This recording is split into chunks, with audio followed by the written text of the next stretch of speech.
Hey everybody, this is Rydo and we're back to Yu-Gi-Oh! And video game news. Let's hop in.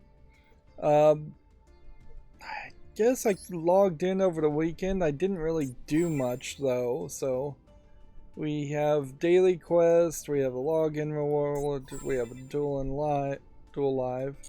We're in this weird position, certainly, where we don't want to play any ranked because playing ranked would drop us down almost certainly below the platinum level. So since we've gotten there, we really just want to do this attribute 4 event. And yeah, that is kind of where we are stuck, is that I'm struggling to do the attribute 4 event, or at least I was on Friday. Over the weekend, I put what turned out to be one last effort as far as replacing the radio in my car. What happened there? Here we can see one platinum, so don't want to play that. Just instead want to play this and get this done. I guess we'll probably just start with this and try again. Try some of this with the loner decks again. I got everything working, and I think it's important to point that out, because it's not like I was just really struggling with wiring the radio head unit to the Maestro RR digital to analog adapter, which frankly was probably an overkill device for my car, and there probably would have been a about half as expensive adapter in retrospect, for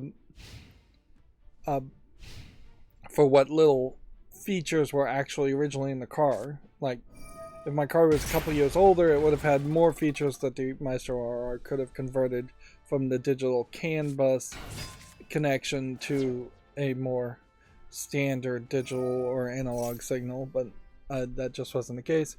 Some of the wiring, I definitely crimped the crap out of it, and I will have to hold myself accountable for that, is that I pushed a lot of wires in these inline Wagyu ripoff connectors. That they're not real Wagyus, I would assume, because they're not clear. And yeah, you definitely need the clearness because I pushed them too far, and so the lever action on these wires is a case where it will clamp on the insulator as much as it will clamp on the wires. And yeah, when taking everything apart to send it all back, which is, I guess, spoiling the lead here a little bit, I noticed that a lot of wires I had cramped, but they still were making connection because they were touching the other wire one way or another on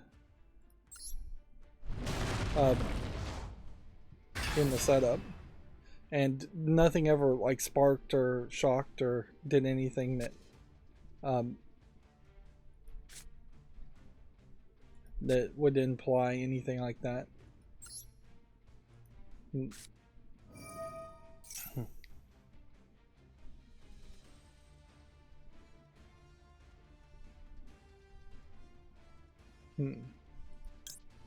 see. No, I don't think I want to activate that effect. So, which one do we want to discard? I guess we discard this card. And then activate this and see what this does. Didn't really read this enough. But yeah, as I was working with the system, the radio unit, I had bought into the second one. I did try before I decided to send it back, and it was just incredibly worse than the first one. It didn't even have the Android Play system in it, so while it technically may have been an Android unit, it didn't really in any way look like a Android unit.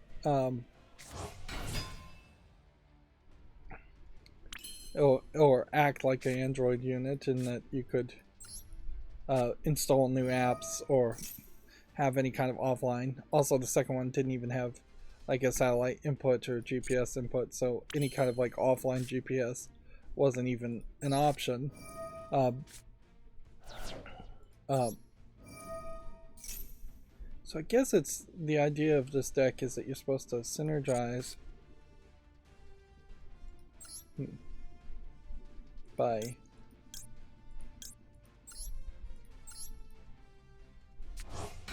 using these spells and then tossing a bunch of things.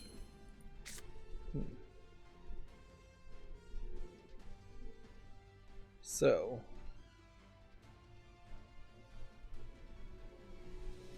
I could special summon this for 3. I could summon this for 2. Is that worth it?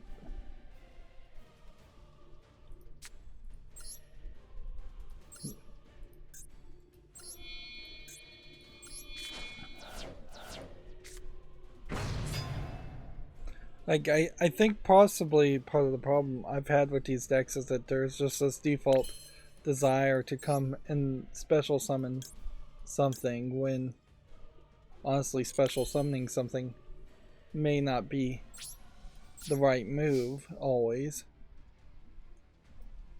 But yeah, the radio unit was trying to use my cell phone as a hotspot to get to my Wi-Fi,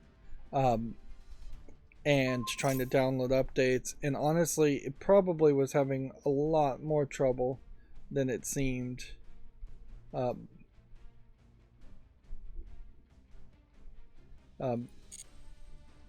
Just with a lack of memory and a lack of processing power.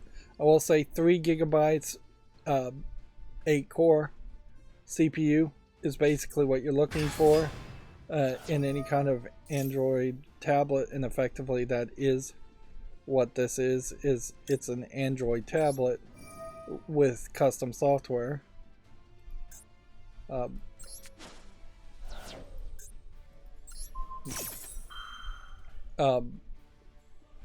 And while I did enjoy the first radio that I was messing with, that you could install apps, it was just taking forever to install the apps.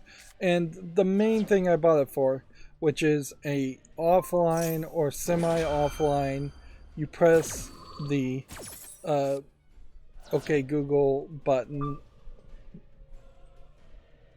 Yep, that's once again something I need to turn off. But you press that and it would listen to you and navigate and launch an offline GPS to help you navigate to where you need to go. Like, that's the main reason I was going for this, is to just try and have something that would work. On top of that, I also realized I would want it to be able to receive text messages, and outside of the Android Auto setup, which Android Auto in itself is just not an operating system or an app feature that is polished enough yet, it doesn't have support for a lot of apps. In fact, it's a considerably small amount of apps compared to just regular Android apps, because that it's just like a completely different store. But yeah, the Bluetooth function in a car stereo is basically always separate. So it getting your phone logbook, your phone's contacts, and it getting text messages have to be programmed into its own system. And in this car radio, there was no text message receiving at all. Now, arguably, you could live without that. You probably shouldn't be responding to text messages while driving anyways, versus phone calls, but that really is a division between the different ages of people. Younger people are going to text, potentially even in emergencies, where older people are going to call. But yeah. that the thing was just not working.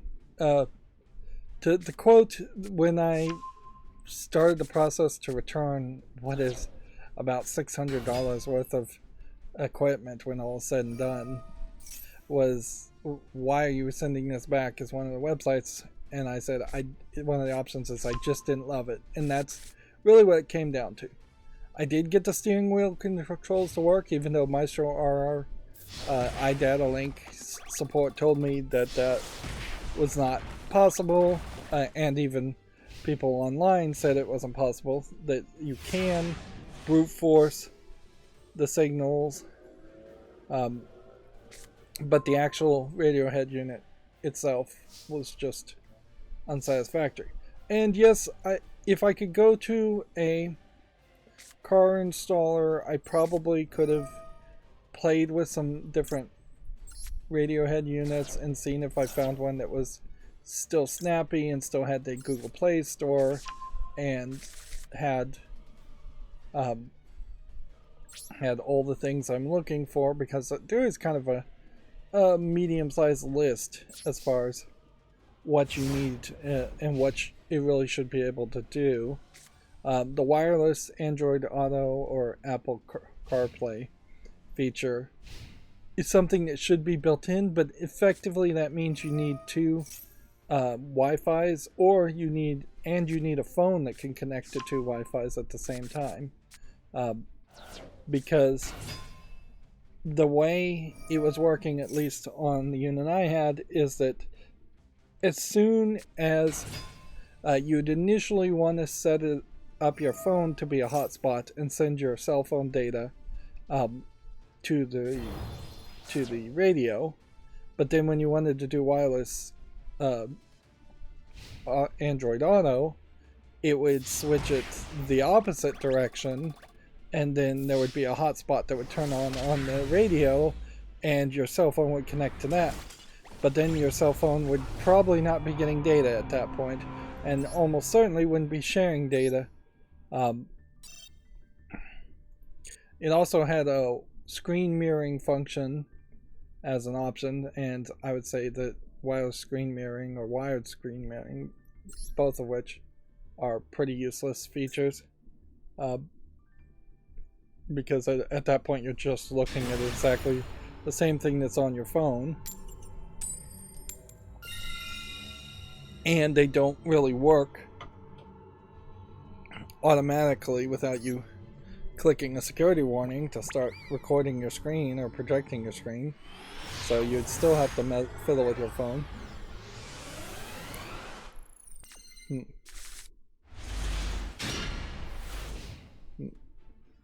I would say you also in this kind of catch-22 where anything made after 2017 is probably in a little bit better position to have an aftermarket radio, and anything after 2017 is also in a decent position where you're going to have a already pretty good built-in radio, assuming you have any kind of fancy radio at all. As far as anyone that would be like a double din or a screen. Honestly, sticking to double din, even as a concept, is stupid. You should just get a floating 10-inch screen if you can squeeze it into your setup, and then the component that lets it float goes into a single din, which they should just have a better standard there.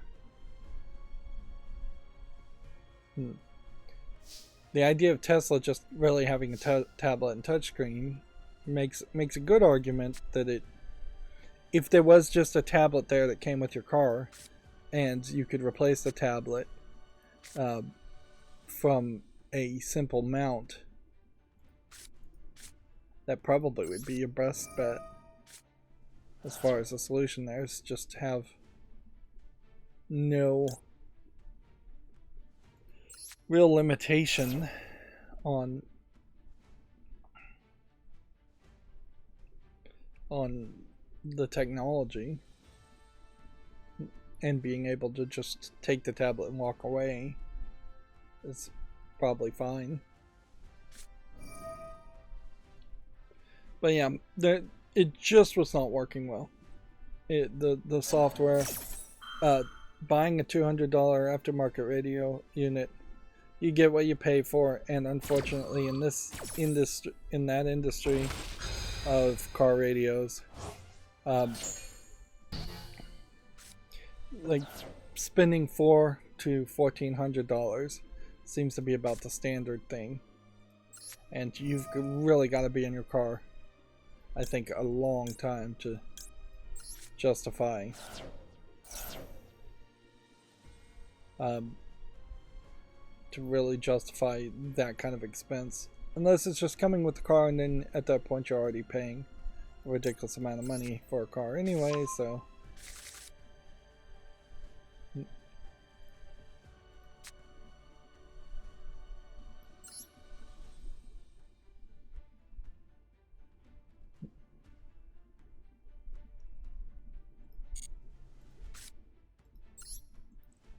what does this do that I could potentially activate?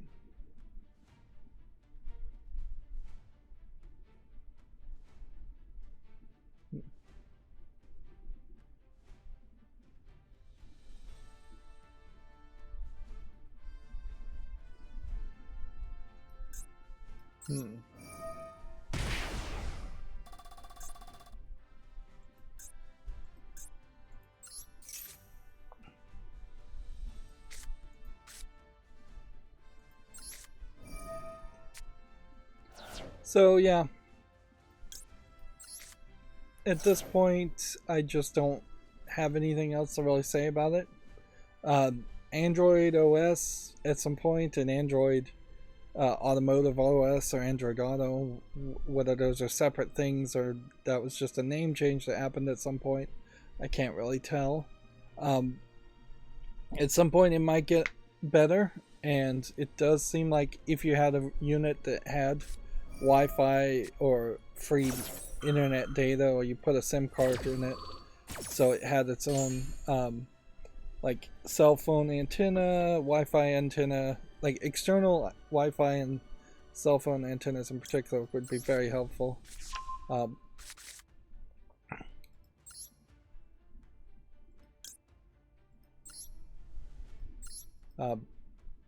But yeah, on top of satellite antenna.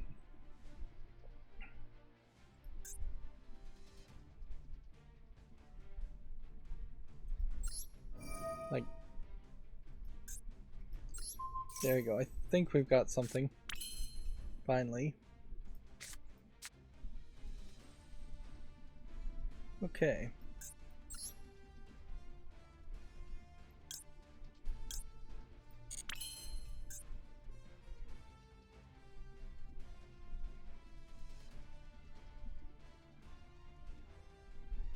Interesting. Well, I think that may have worked for us. Yeah, the radio function also, I would say the actual radio, the AM/FM function, needs to be stupid easy. Things like the RDS digital systems and all the little acronyms around that, like PTY, need to work and make sense. Like PTY, I guess, is preset tuner or something. The scrolling text that you could get that tells you the song names as part of RDS. Ideally, you'd want it probably to be Sirius XM ready, but in reality, that's probably an incredibly low priority. As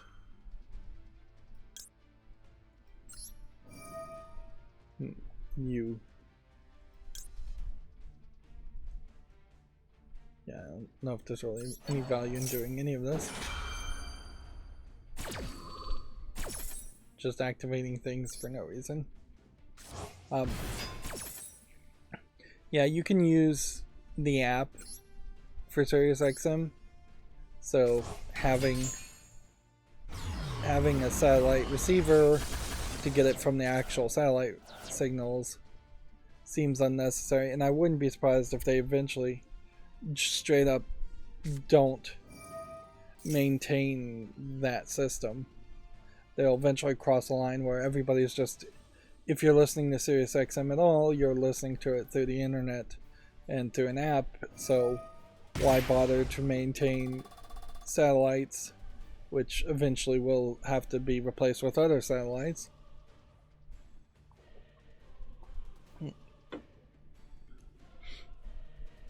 But yeah, only certain radios are actually compatible to get the satellite radio from actual satellite. And again, that would be maybe something useful if you're driving across the desert and there's no other radio signals, but that's about it.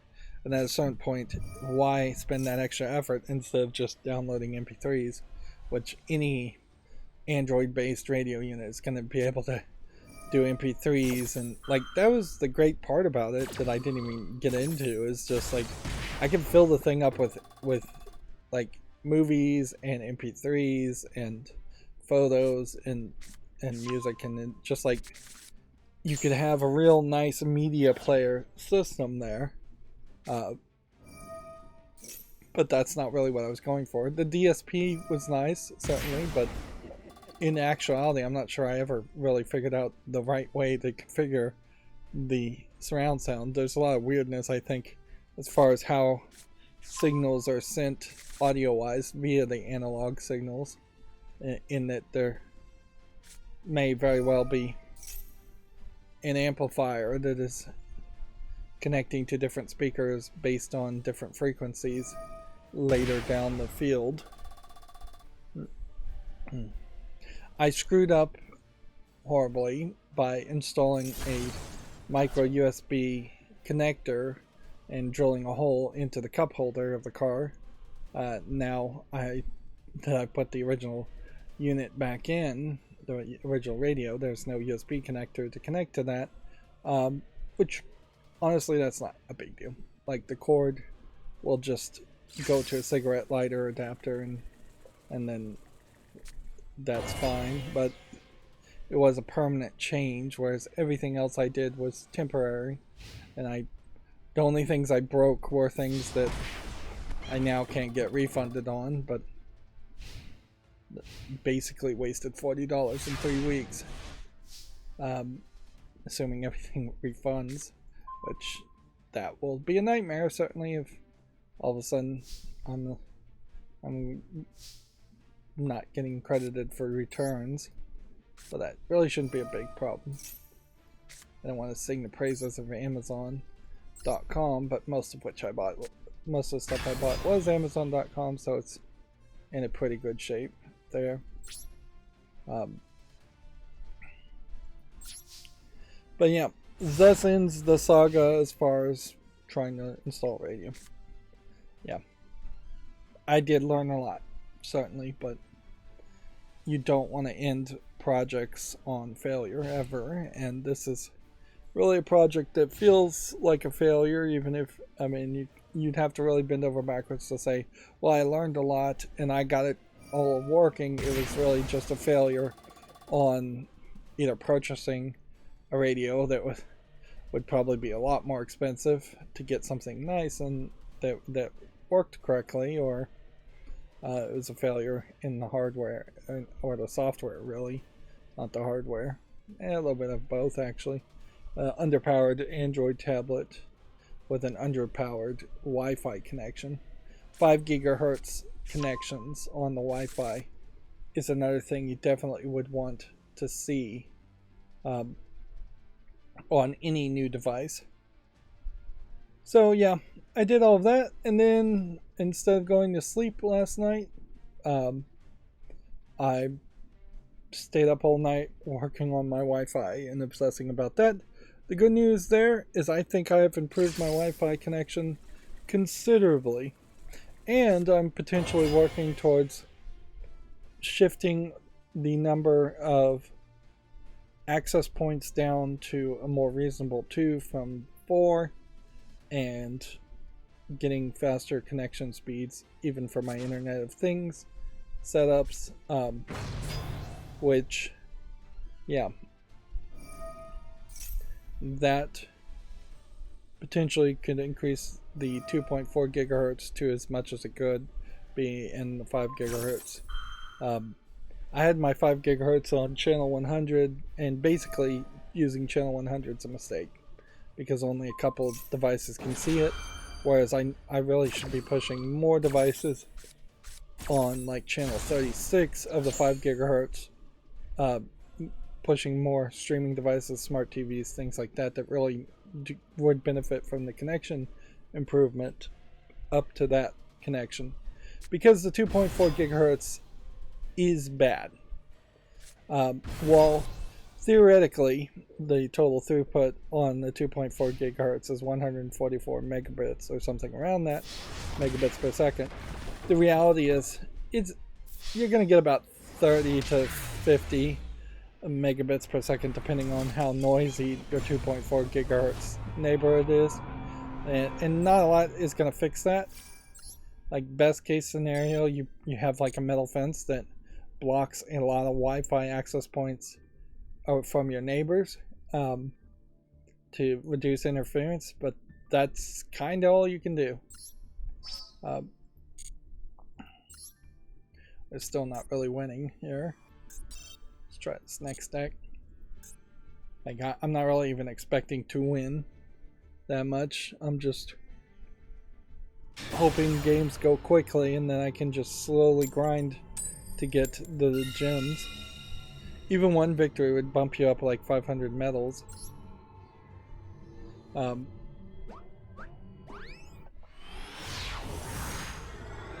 But yeah, I messed with it all night, and then at the last second, I think I've gotten it a lot better. Hopefully that works.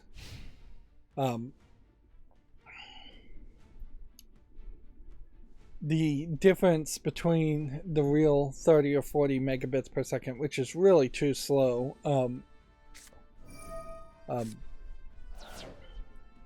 2.4 and what can be closer to 250 megabits per second, at least right now, based on my ISP, and I wouldn't be surprised if it actually could go higher, up to like 500 megabits per second if I had faster internet. Not that it's needed. The difference there is really big, plus the latency on a 5 gigahertz connection and just a newer standard is way better. So yeah, if you're on like Wi-Fi 4, which is not what it would be labeled as, 802.11 AC or 802.11n or G or B or A, if those are the standards that you're seeing, and you're not up to something like 8AX or Wi-Fi 6 or Wi-Fi 6E or Wi-Fi 7, I think there is definitely going to be an argument to jump to Wi-Fi 6, Wi-Fi 6E, Wi-Fi 7.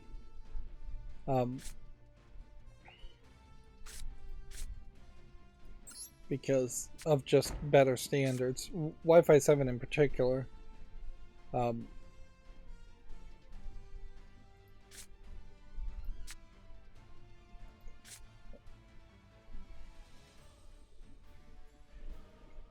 let's just start with this. Just banishing all three of these.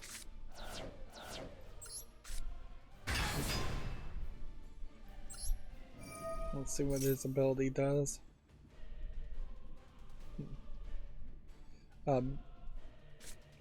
But yeah, the latency is a big issue more than anything else.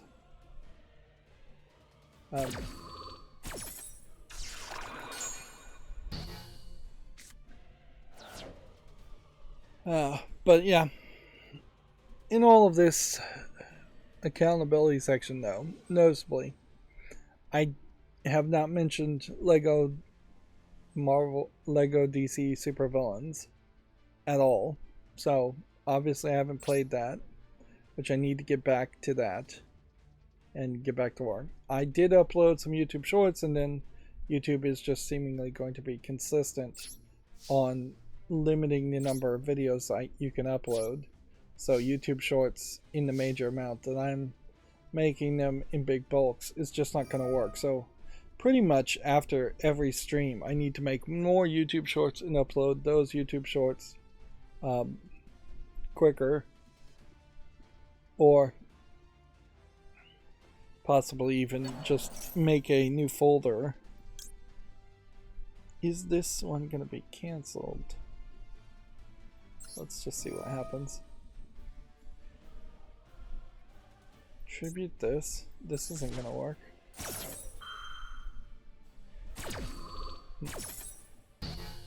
Yeah, that was a stupid move on my part. But yeah, I need to get back to Lego DC Supervillains and make a lot more progress on that game. I need to schedule videos, I need to upload shorts. There's been a lot of work that I was behind. I felt behind with even before I started doing this whole radio thing, and that is still work that hasn't gotten done. And I'm still in the middle of this minor emergency, so I guess the longer it stretches out, it's becoming more of an emergency because it's just taking up more and more of my time completely.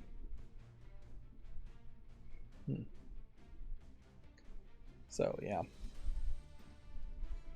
the idea of getting back to like recording 2 games and putting that out is something that's not anywhere closer today than it was 4 weeks ago or 3 weeks ago.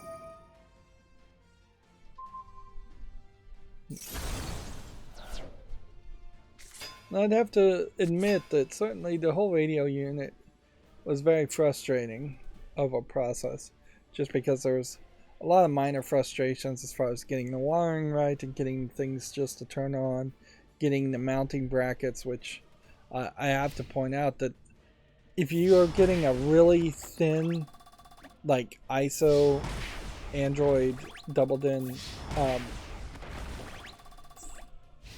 radio head unit, there's a decent chance that the mounting brackets will not fit, and you will struggle to find a good aftermarket bracket that will fit. And by thin, I mean if it is like an inch, maybe an inch and a half thin, you're going to be screwed on trying to mount that. At least that was my experience. Whereas if you have one that is probably 2-3 inches or longer, then you're getting into more standard lengths of where the screw mounting holes would be on a standard old radio. If you're seeing like silver metal on the back, that's probably another indicator that it's going to be a lot easier to install. And that silver metal is going to act as like passive cooling, which is a factor certainly to consider too, as far as just, is this radio unit going to start to potentially overheat quite a bit?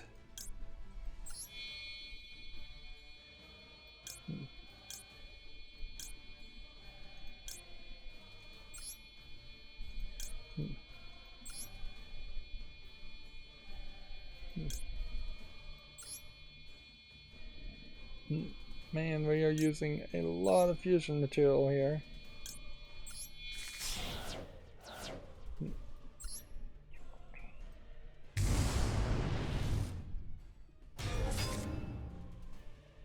Let's activate this. Let's see what it does.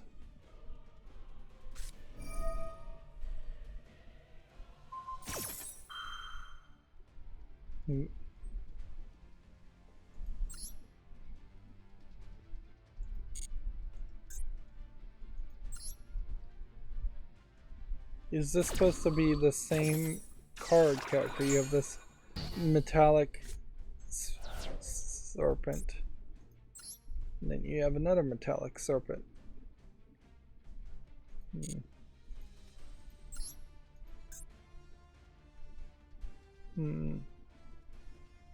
I guess not.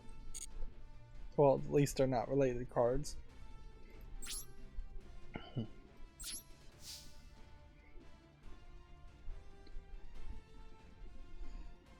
Alright, well, let's talk about video game news, which obviously has not really been on my mind much lately.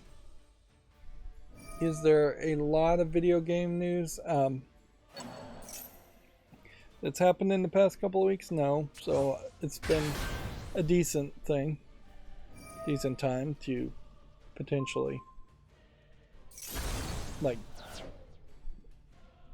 be distracted, but it's never a good time to be distracted, really.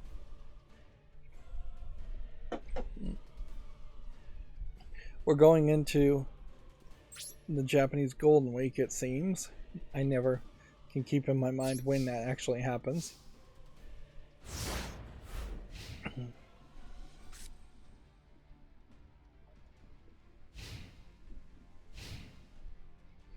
Speaking of DC supervillains, it is now available on Amazon Luna. Yeah, which I haven't really been paying any attention as far as Amazon Luna and that service, which maybe that implies to me that they are starting to promote Amazon Luna way more than, say, Prime Gaming.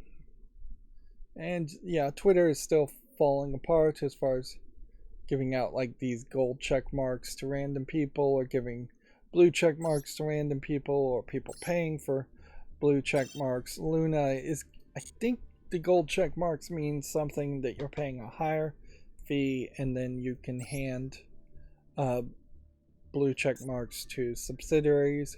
So in this case, maybe Amazon Luna can give blue check marks to somebody else.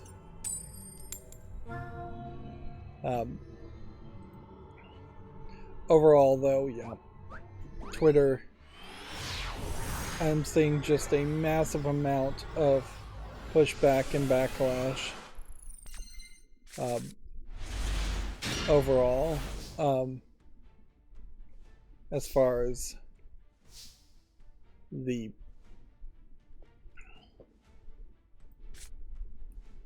whole thing. Okay.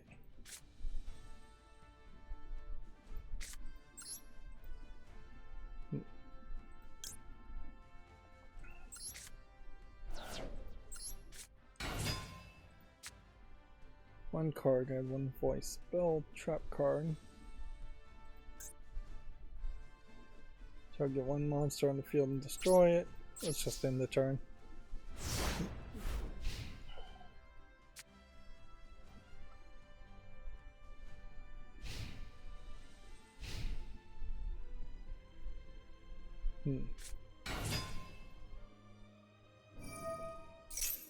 I saw a link here, and I guess it probably doesn't matter as far as the Legendary Heroes Trails into Reverie having a feature trailer.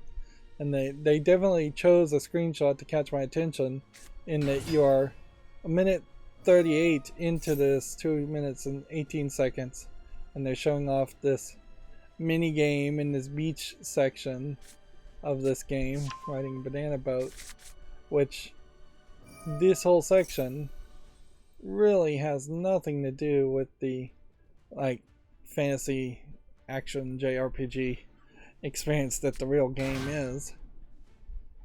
But yeah, they definitely figured out where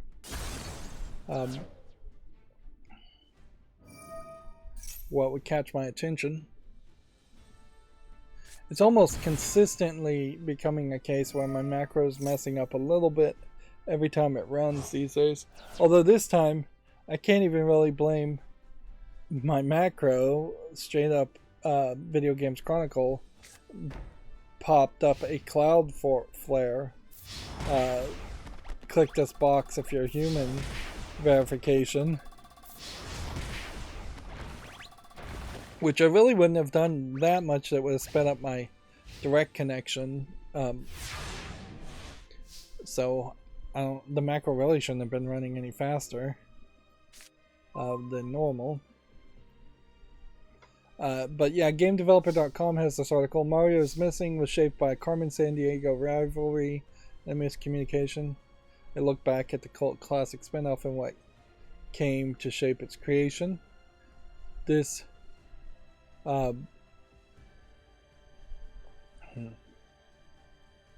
this is really not relevant new information. But yeah,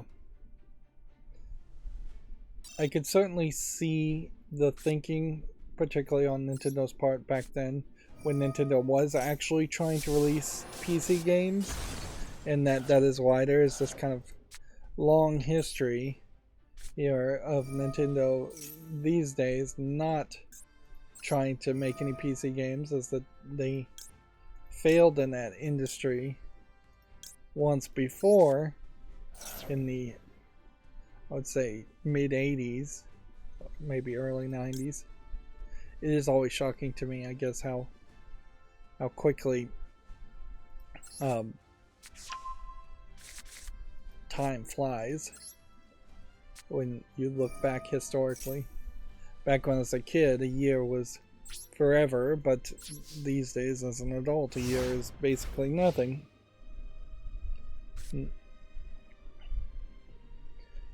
Carmen Sandiego itself, even though Netflix has made a couple of Carmen Sandiego animated shows, has failed to ever come back as a video game, and I think GeoGuessr probably proves that you could make a video game around Carmen Sandiego and simply not go around history, facts, and learning history as much as more long-term. This is the climate of an area. This is a natural mountain, well known.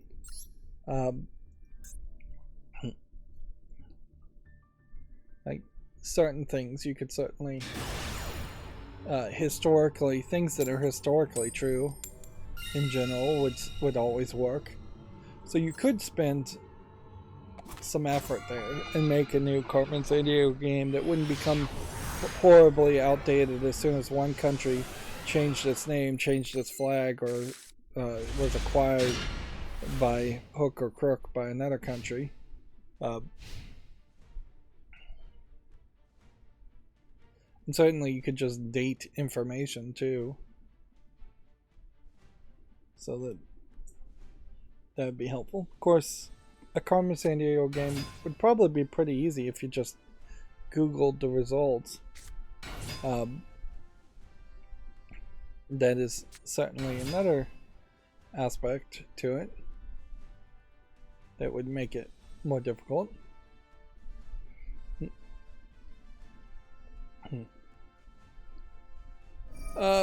Moving on, ScumVM has a new version of their Android beta. It's implemented support for Google Secure Access Framework for safe access to external storage space such as SD cards and USBs, improved support for joysticks, modern controllers, physical mouse devices, and even smart TV remote controls.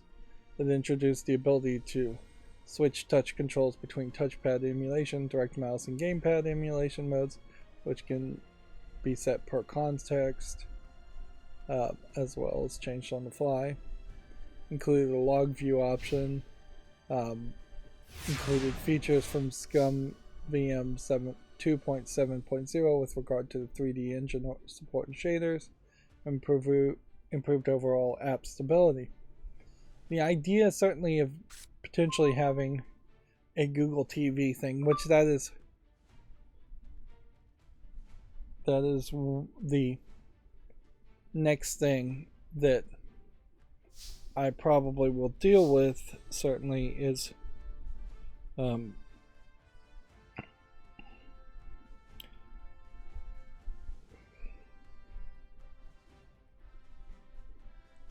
I will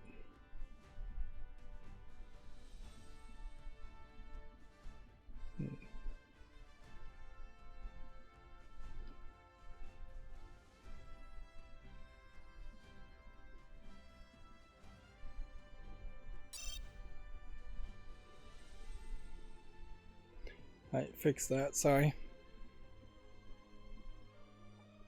Sorry, I got distracted there. Yeah. An Android Google TV instead of a Roku TV is probably the next thing I'd like to experiment with, because there are limitations as far as the apps, particularly free apps, on a Roku TV, and so a really well moving. This is stupid. Again, I'm just activating things without really knowing what they do.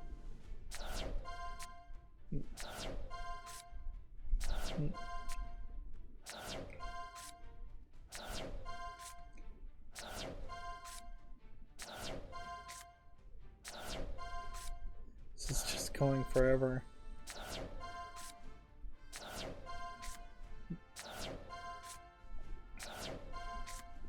Notice how the number here is not going down. I have to hover and go back on it.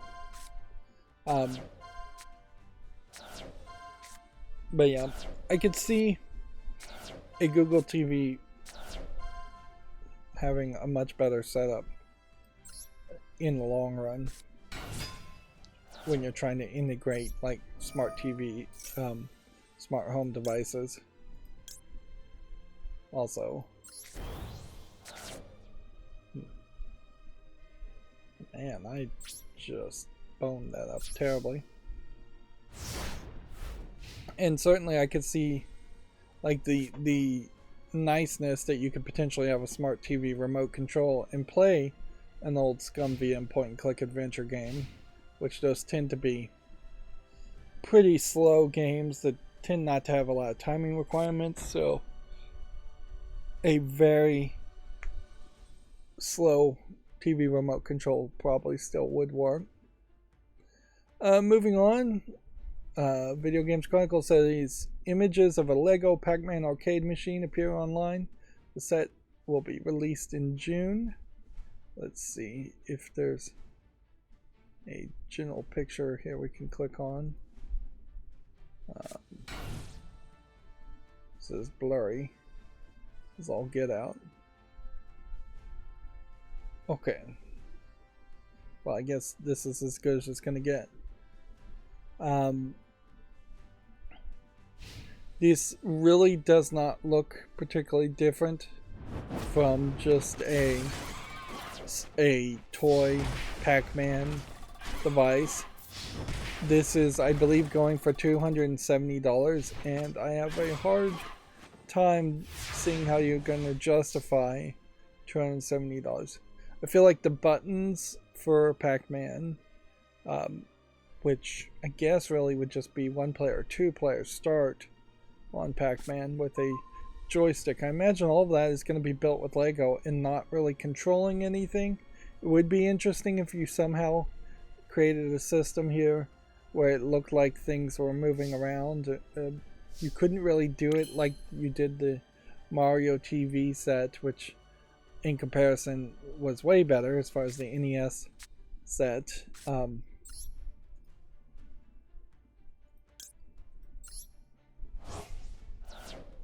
So, yeah. Special summon this. And then finish this one. And this one. And this one.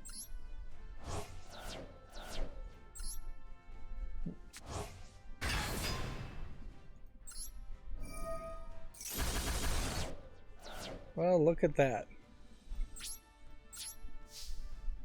Managed to pull something off. We may finally get a full win. So yeah, to me it looks like you don't even get all 4 of the ghosts. Like, I'm just seeing two ghosts as like a separate, like almost minifig equivalent, and a Pac-Man. And that all looks like that's brick built. Like, none of that looks particularly good.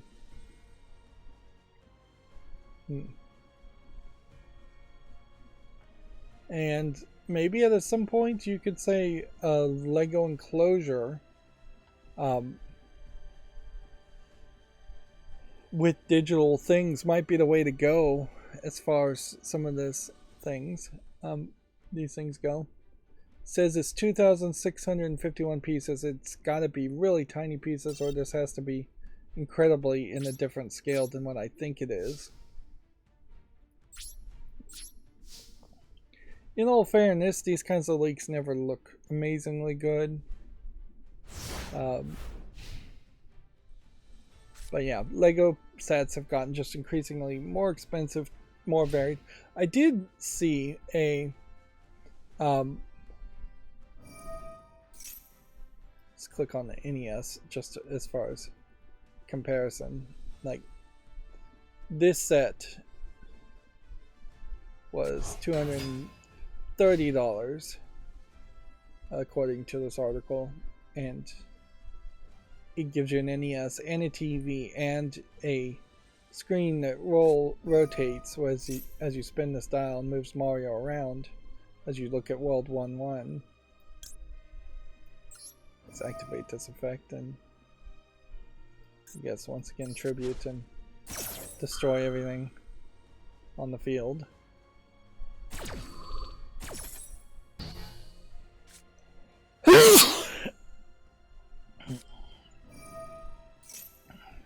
But yeah, I think this was a considerably better set.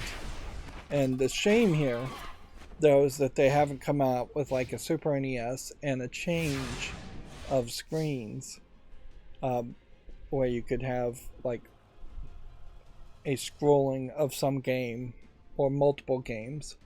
Feels like there was room for a lot of modding so that you would change out this part, and then with those parts you would show off different games, or you'd have different cartridges to show off.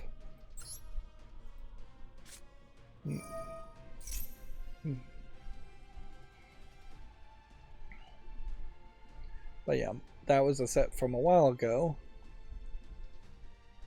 And as such, it's cheaper and better quality.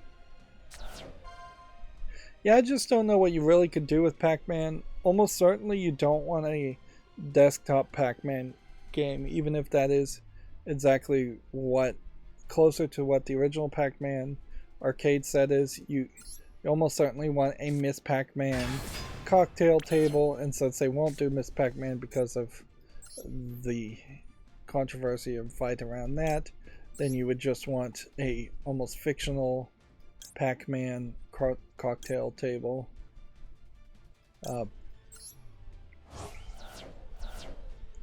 But yeah, building a Lego cocktail table, but even if you flattened it down so it wasn't as tall and didn't actually look like a cocktail table, would be more interesting. Although that too might be somewhat close to what the experience of building the Lego foosball table was, in that, well, the Lego foosball table is very nice as far as the minifigs you got. The actual foosball table itself is just redundant and then a lot of extra pieces for no good reason, in my opinion. Yep. Like, ideally you would want just like a Lego frame for some LCD screen, and then something like a Raspberry Pi installed in it that could play Pac-Man. And yeah, Lego has been incredibly bad about adding any kind of technology into their systems, because as soon as they add technology, you realize you're just building with plastic bricks, and then that loses its fun. There is definitely parents that buy Lego because they hate technology. Let's see. So I stumbled onto the solution here, but it seems like it's fairly obvious what you do here. the win is that you just put a bunch of things in your graveyard and then keep the field clear and special summon from the graveyard. First victory. That is absolutely the first victory for this entire Tribute 4 experience. And we probably should just end, since I started late because I stayed up all last night. I really was awake at like 8 or 9 in the morning, still hadn't gone to sleep. So that gave me, I think, like 500 medals just by winning that. And so that jumped me closer towards our goal. But I clearly am going to have to play some of this off screen. As far as the actual event activating spell and trap cards, in the next 7 days we'll get that done for sure. Special summoning, probably get that done. Normal summoning and dueling. Dueling might be a little bit of a struggle. And then as far as daily quests done, there's fusion summon, link summon, activating traps, and normal summoning. So if we collect all of these real quickly.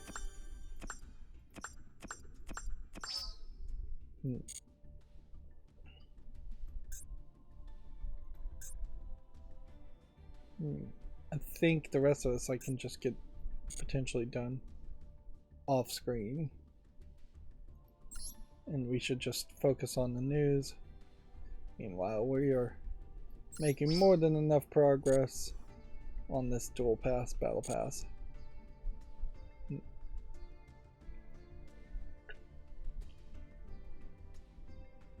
Honestly, for old arcade games like Pac-Man, minifigs around Pac-Man, or like really cheap, this is a cartridge, this is a panel art, something that doesn't just look like the old arcade machine.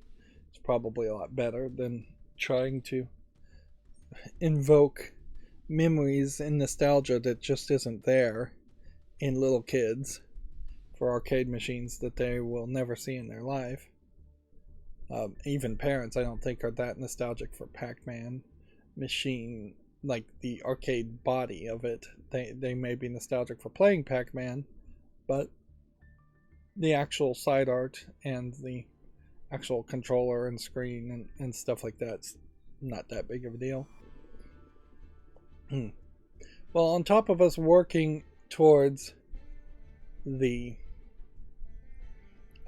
Golden Week sales, apparently all the Double Fine games are on sale right now, although some of these say they're on sale now, but they're not saying the actual price of the discount.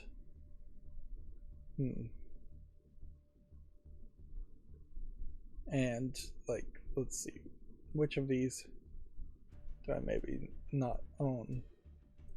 Iron Brigade on sale, 70% off on Steam, 70% off on Steam.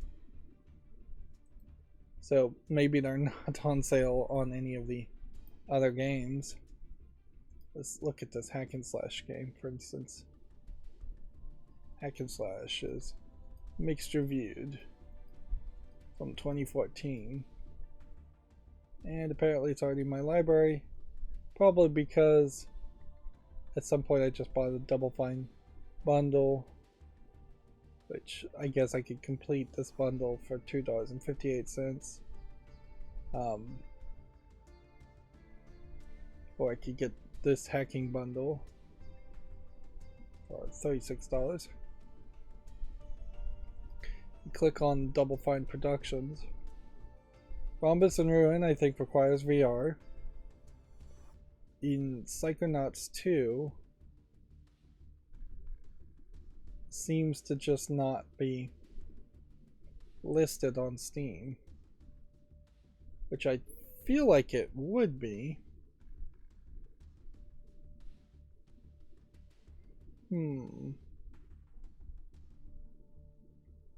So if we click on Psychonauts 1,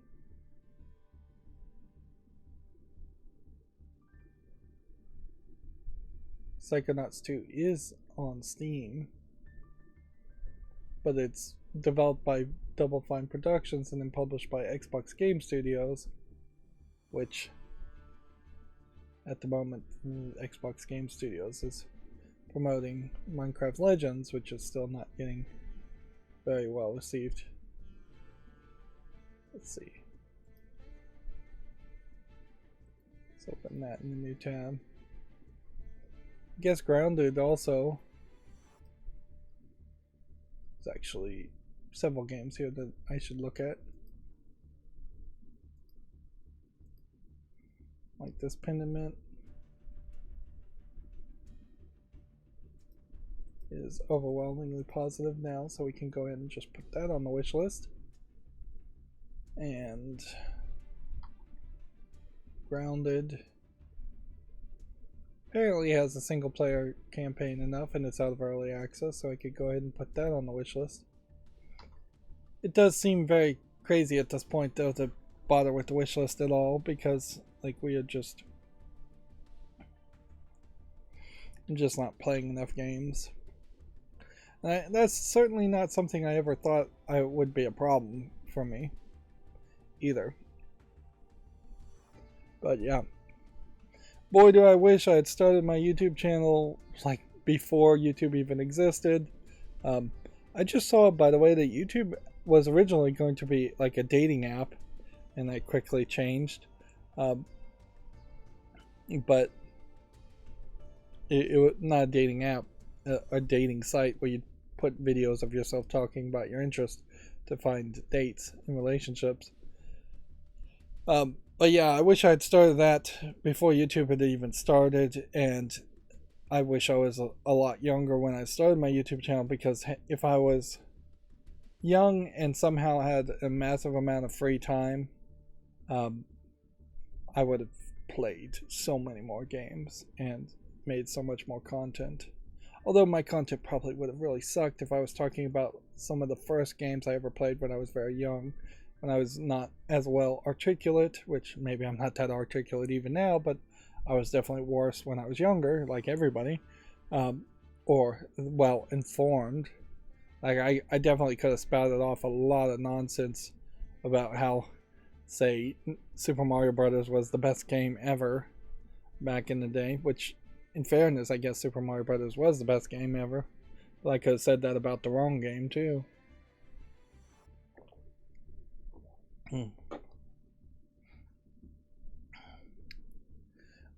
Let's burn through the news now quickly.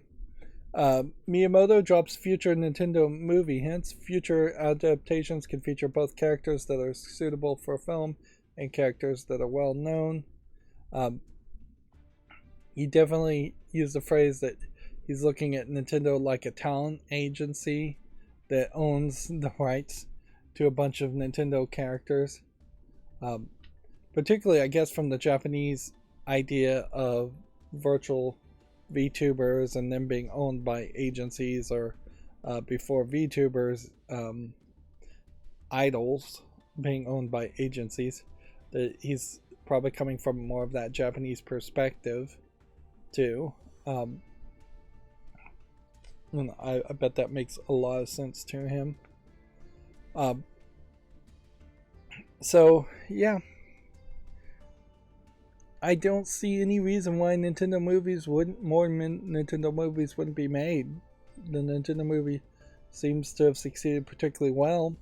Nobody's screaming the praises of the movie like it's a great thing, but also nobody came out after that and said, well, Chris Pratt ruined the movie.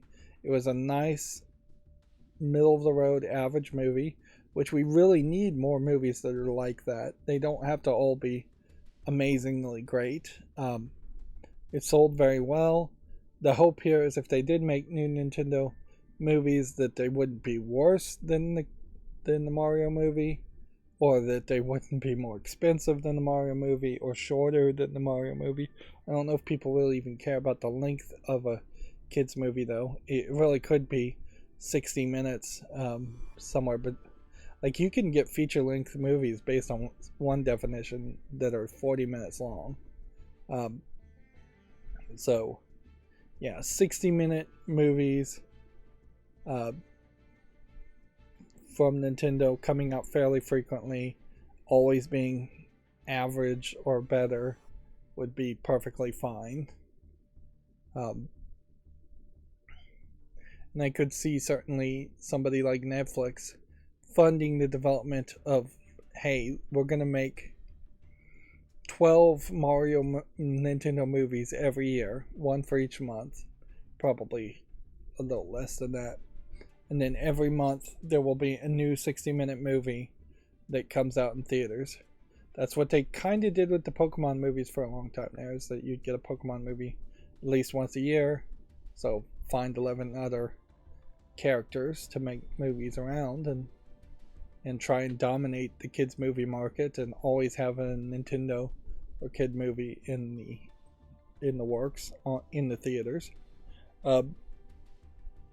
The Going back to Lego for a second, there is a Disney Ariel set. Ariel from Little Mermaid. That's like this giant seashell playset. It looks pretty decent. Now, I wouldn't say the actual playset itself looks great, but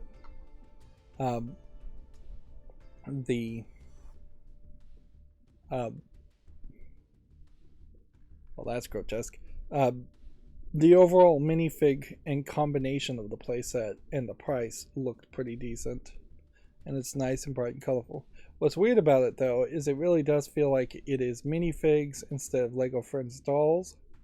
And it definitely feels like it is like not really quite as good quality as you'd like for being potentially a set that might be a little bit more expensive because it has Disney on it. I'm not going to talk about the VGC podcast, but I did want to mention, as far as Dead Island 2, is I saw a review of this. They say Dead Island 2 is pretty good, but one of the things that is kind of surprising and they're not promoting or mentioning is that there really isn't an island in Dead Island 2. It is actually chopped up sections that you have to load in and out of, much like Dead Island 1, where there were different sections, but typically you loaded into a section and that was just the end of that chapter, and you never went back to the area. But they are sections of Los Angeles, or what they're calling Hell A, or something like that. So not an island. So they dropped that aspect.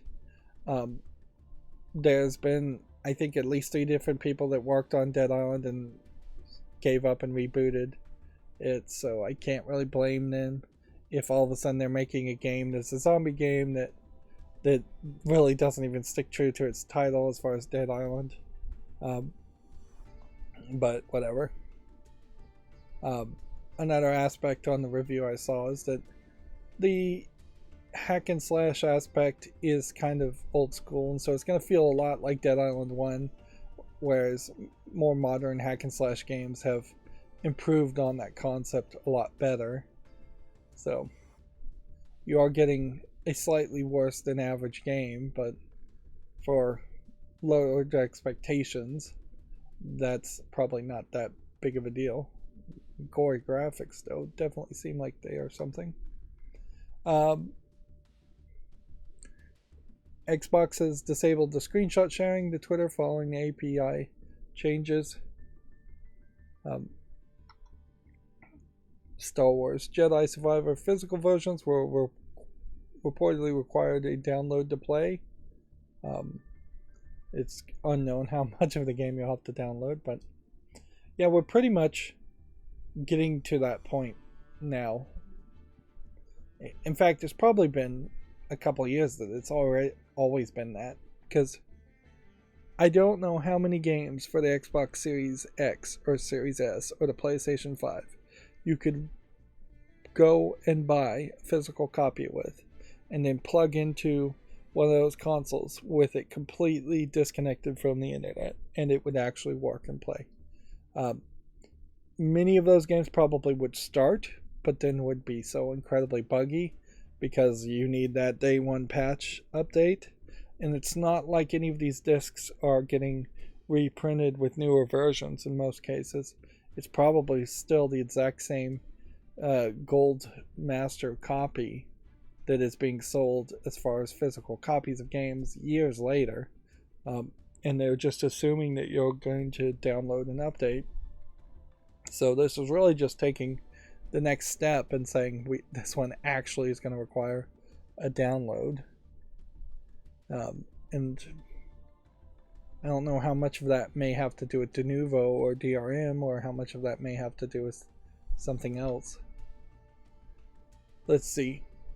Moving on, Resident Evil 4's latest patch removes a popular speedrun trick, plus visuals have reportedly been improved on the Xbox Series X and S. What was the speedrun tricks? It allowed players to warp through walls when using a scope in certain areas. Okay. Let's see if we can see a video. Here you have like a modded outfit, it looks like, with cat ears. Which that is also an aspect, certainly, that has... There. Yep, he's just glitched his way through a wall there. The fact that the PC version, at least of Resident Evil 4, can be modded has really negated the idea of unlocking costumes either through paying for DLC or through playing the game and unlocking it in game.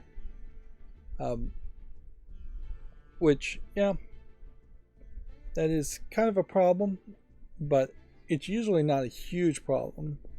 It just highlights that in-game unlockables probably should have a little bit more substance than just a new outfit, whereas the original Resident Evil 4 definitely could have got away with just giving you different outfits for beating the game,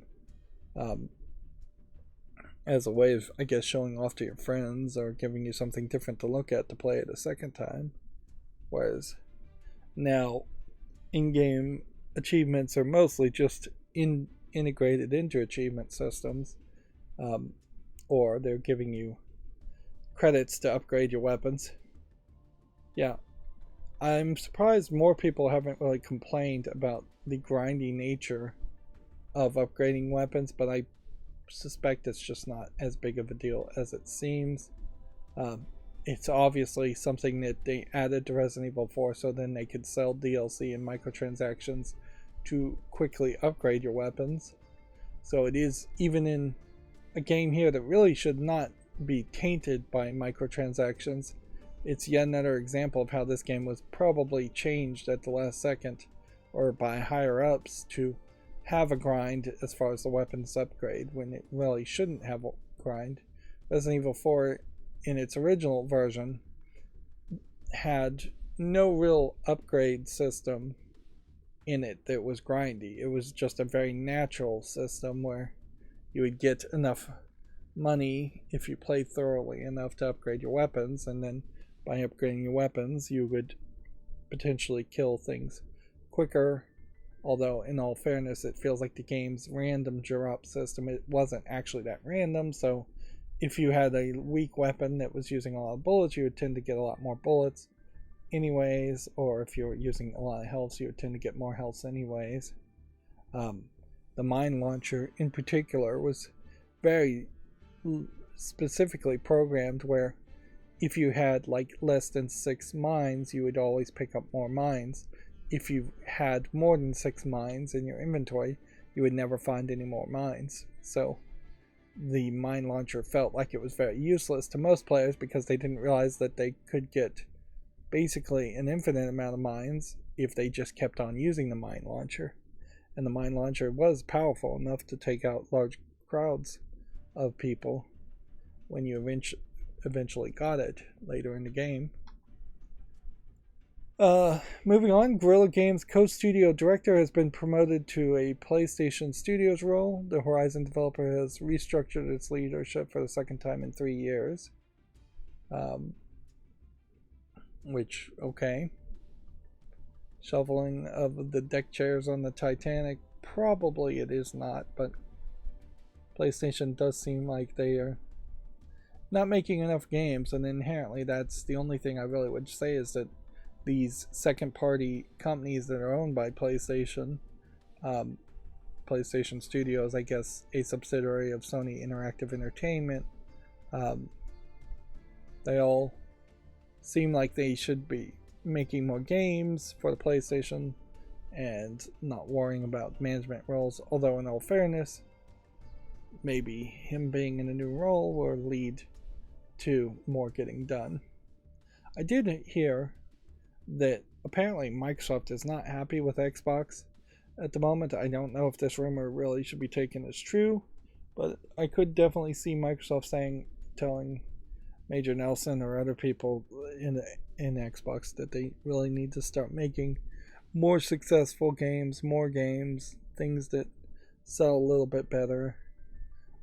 That being said, I don't think Microsoft has a lot of room for complaints because it's not like people are getting knocked over by Windows 11 or any of the Office suite of software, the Microsoft Azure servers. Maybe there's some decent sales going on there, but I wouldn't even know. Let's see. Cliff Blazinski, I guess, is called on Nexon to revive his closed first-person shooter Lawbreakers, but the Gears of War designer claims he's only interested in being a consultant. So this is, once again, Cliff Blazinski, I guess. Maybe he's got some interest in that he would make money if they revived Lawbreakers. But yeah, he put out a tweet telling people to stay tuned, and then the follow-up, he revealed he's discovered that the Lawbreakers are still owned by Nexon and called on the company CEO to speak with him about it, which, I mean, it's ridiculous that you'd have to even involve a lawyer to figure out who owns your game.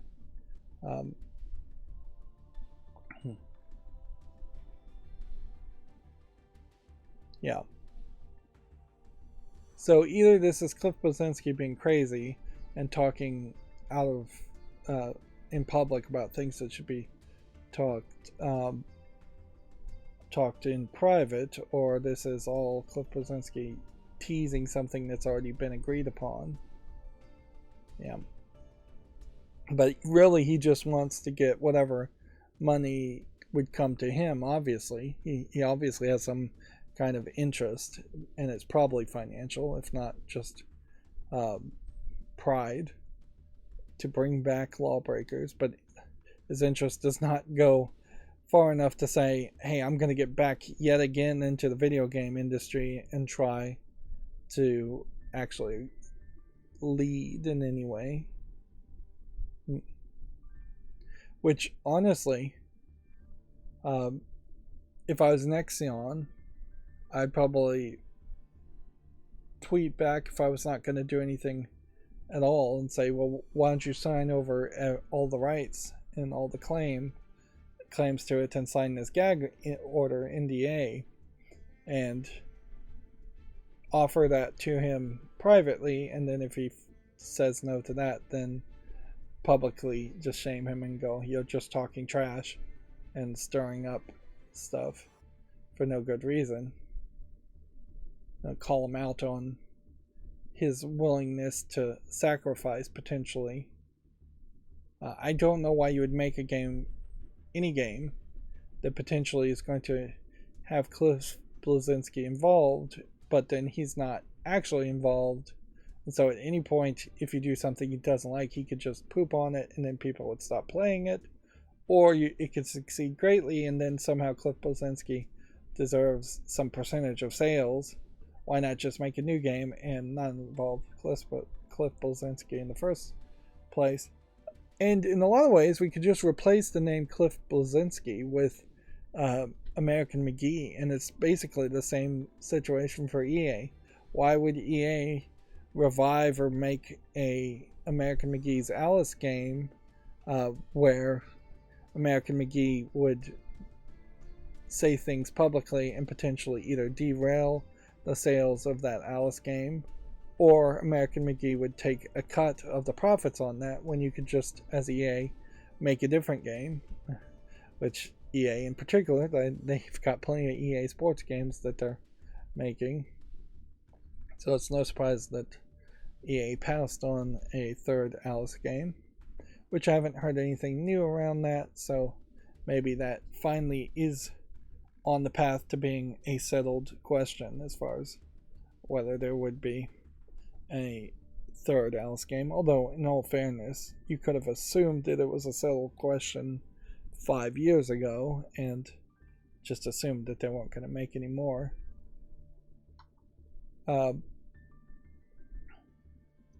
NetEase is now reportedly suing Blizzard following their China licensing split. NetEase is reportedly demanding compensation for unsold merchandise and refunds. Which, yeah, this fight between NetEase as a Chinese company and Blizzard seems like it's just going to drag on forever, and I'm sure that they are suing them in China, so I think China in a lot of ways is going to probably want to side with NetEase, even if NetEase doesn't actually have a legitimate claim. And then Blizzard may just end up paying some kind of settlement or fine just so that they can move on to try to have any sales in China, or Blizzard might just pull out of China altogether. Since, let's face it, you really can't sell video games in China. Moving on, Video Games Chronicle says Tekken 8's latest character reveal is Lily, which I guess is that character. An official Call of Duty board game has been announced, which, that's weird that Activision is so late to the party as far as making board games or licensed products based on the video games. But it's also kind of weird timing as far as the merger goes. Like, it would be funny if the Activision Blizzard merger happened with Microsoft, and then all of a sudden Microsoft says, oh, this is a great idea, let's just have Arcane Wonders make board games as licensed products based on a bunch of our franchises. So we see like a Psychonauts and a Halo board game, and just like Skyrim board game. Like, at a certain point you make a Skyrim board game and you are just making Dungeons and Dragons, which is not a terrible thought to have like an Elder Scrolls Dungeons and Dragons competitor. I guess Microsoft really could be better at merchandising in general. Apex Legends Season 17 release date, trailer, and new legend revealed. Sony's Shuhei Yoshida says AI will change the nature of learning for developers. People might not even need to learn programming anymore, according to the PlayStation executive. That's a lot of pie in the sky thought. I can tell you, as somebody who is classically trained in programming, you can make the best AI in the world, but if you cannot verbalize or explain to the AI what you want to do, and you cannot think like how computers think, and the AI chat GPT type software is just looking at how humans think programming should go, you really won't get that far. There are definitely ideas and concepts, and some of it is just from basic mathematics, that you have to have and understand in your brain to create something really great and smart.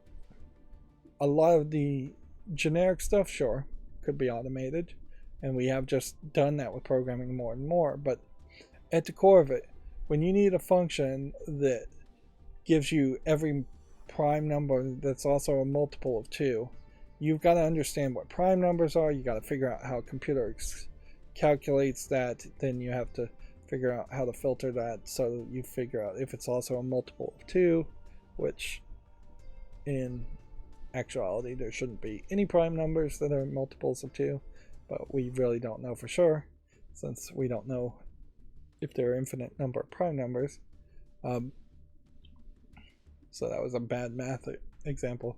But yeah, you have to understand how a computer thinks to make that kind of function work well, and you're not just going to be able to get an AI to write the best kind of code. Plus, you still have to understand the code, be able to debug the code, and you're still only looking at code that is based on the samples that the ChatGPT AI sampled from years past. So there would be no growth in knowledge. Games would effectively, over the course of years, stay exactly the same, stay stagnant. There would be no true artist inventing new concepts and ideas. But yeah, I also heard of another company that just like fired all of its artists. I think it was a video game company, but it may have been somebody else, in favor of AI art. And yeah, these are all just the pathetic, childish decisions and ways of thinking that middle management and upper management has always thought. And they're just blatantly being obvious about it, and they've always been very blatant that they've always thought that associate level and lower level employees were worthless and that they were not contributing anything at all, and that they could just be replaced with a machine. And that's not something that's new as far as a mentality. That's things that they have been trying to do for hundreds of years. And at a certain level, yes, some automation does replace a machine, but we don't have automated robot arms assembling cars with nobody running the wires or screwing in the screws or putting in the facades, snapping in the plastic facades in car assembly plants. We don't have robotic arms assembling iPhones in factories. It is still humans who have to do those delicate actions in both of those cases. And the iPhone Foxconn factories would love to replace all of those Chinese children slash employees, some of which are children, slash slaves. Let's just call them what they almost are. But yeah, Foxconn would love to replace all of them with robots, but it hasn't happened, and it probably never will happen. Same is going to be true for this. And at a certain high level, if artificial intelligence really did prove to be something useful, as far as like doctors looking at x-rays, if all of a sudden a computer can look at all the x-rays and then it doesn't have to really show it to a doctor with like 100% accuracy, then that would just free up some time as far as doctors, so that they could deal with doctors dealing with humans, humans dealing with humans, which in the long run, humans dealing with humans instead of humans doing repetitive tasks is going to be better for everybody. Of course, all of this would be way better if we moved to like a universal basic income and just got away from people having to sell their time to justify their existence or feed themselves. At a certain point, if everybody's on UBI and AI replaces your job, then you're happy for that, because you can just go home and play more video games or watch more TV or whatever you want to do. But we've got to cross that post-scarcity economy level and admit that in many situations, not all situations, most first world countries are in a post-scarcity world. And so money, it really has to stop being based on scarcity. And arguably money should be based on like peace, where countries just establish a line of credit for every other country, and thus every country can print more money based on their lines of credit for how peaceful they are. Which, yeah, that would work somewhat well, but it would take some economists to really make that argument, and politicians to really push it through, and I'm not sure politicians who are also rich people usually want to push that through. And certainly taxation would have to be changed on some levels too, to try and balance things out. There would be an overlap in which if you put everybody on universal basic income, you would still probably need to tax people that are super rich to try and balance things out towards fairness and or just funding the government. Moving on. Apparently, Apple has won the appeal court ruling in the App Store legal battle with Epic Games. The federal court upholds the decision first handed down in 2021. I don't know if this means Epic can challenge it or appeal it again. Let's see. Ninth Circuit Court Appeals held it, ruling that largely rejected Epic's claim that Apple violated the federal law by not allowing any competitive marketplaces in the iOS. So this is an antitrust thing. If the U.S. Ninth Circuit of Appeals upheld it, then it probably would, I guess, be the Supreme Court that they'd have to appeal to next if they were going to try to appeal the appeal.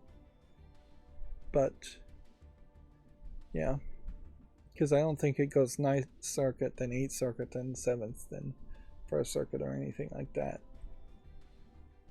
Yeah, once you're at it, you have courts, then you have circuit courts, I think, and then you have Supreme Courts.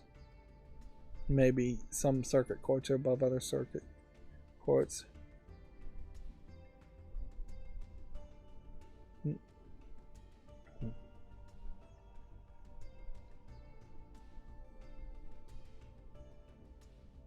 Yeah, there's nothing here that implies they could appeal it again. And it doesn't seem like Epic has responded to this. So, yeah. Looks like the Epic Games lawsuit, at least on this one lawsuit, is dead in the water, if I was to guess. And I don't know if they have any more lawsuits they can really throw at it. So then that creates this weird situation now where you can take a step back and say, well, is the Epic Games Store better since 2021? Probably a little bit better, but not by much. It doesn't have a bigger audience. Doesn't have a whole bunch of new features. Games are not particularly cheaper. There's nothing here that would push you to go to the Epic Games Store. Is Fortnite better since 2021? No, by far. Less people talking about Fortnite, less people playing, and almost certainly them getting less V-Bucks. If I was a shareholder in Epic, I would probably be calling for Tim Sweeney to step down and put someone else in charge and try to just get back on Apple and get back in Apple's good graces in some way and just focus on the Unreal Engine instead of making an Epic Game Store, which really feels like it was more of an ideological decision to create in the first place and just hasn't done a great job. And trying to focus on Fortnite. I don't even think Fortnite's on Steam, whereas it would make a lot of sense to like fire Tim Sweeney and then the next day put Fortnite on Steam and try and get a lot more people playing and paying via V-Bucks or paying a flat rate for Fortnite and getting rid of the V-Bucks. Arguably they should get rid of the V-Bucks because that was causing them controversy too. And then yeah, now you're kind of pot committed. Well, you have to keep the Epic Game Store open, but you potentially can say we've shifted our priorities and we're going to release some of our games on Steam while also maintaining the Epic Game Store, so we're not even going to support our own storefront. Whoops, sorry about that. Moving on, Dead Island 2 has topped 1 million sales in 3 days according to Deep Silver. This is the last Video Games Chronicle article we have today. Yep, this definitely is like the boardwalk or a boardwalk in LA. They needed, maybe they do explain this in the story, but there needs to be like either a island that is a virus in the brains of zombies and that becomes the dead island, or there could have just been a small island somewhere. That being said, small islands are just never great locations for video games in the first place. So now we're going through the Gamatsu articles. Loop 8 Summer of Gods gameplay walkthrough videos available if you want to check that out. Nier Automata shipments and digital sales have topped 7.5 million. This is another combination of game shipping versus digital sales being merged together, as those are different things. That's 500,000 copies moving since November 2022. This week's Japanese game releases: Star Wars Jedi Survivor, Ys Memories, The Oath of Felgahana, and more. So there's a long list here of games. Yep. Last year, I vaguely recall trying to center around Golden Week and see if games would go on sale or if there would be any major releases around Golden Week, and honestly, I just don't think it is that intertwined. That being said, it is also possibly a case that this year, since PlayStation 5s are now more available, that we will see something like Ys Memories getting a lot more sales because of Golden Weeks. We have a Neos RKH on the chat saying hi there. Hello. I saw a YouTuber cover the first Ys game, and yeah, it's a really old game, so I definitely don't think I could go back and play the entire Ys series, which is probably a great thing to figure out because there's way too many of them. Neos asks, you played Master Duel earlier? Yes, that is true. I played for about an hour at the beginning of the stream.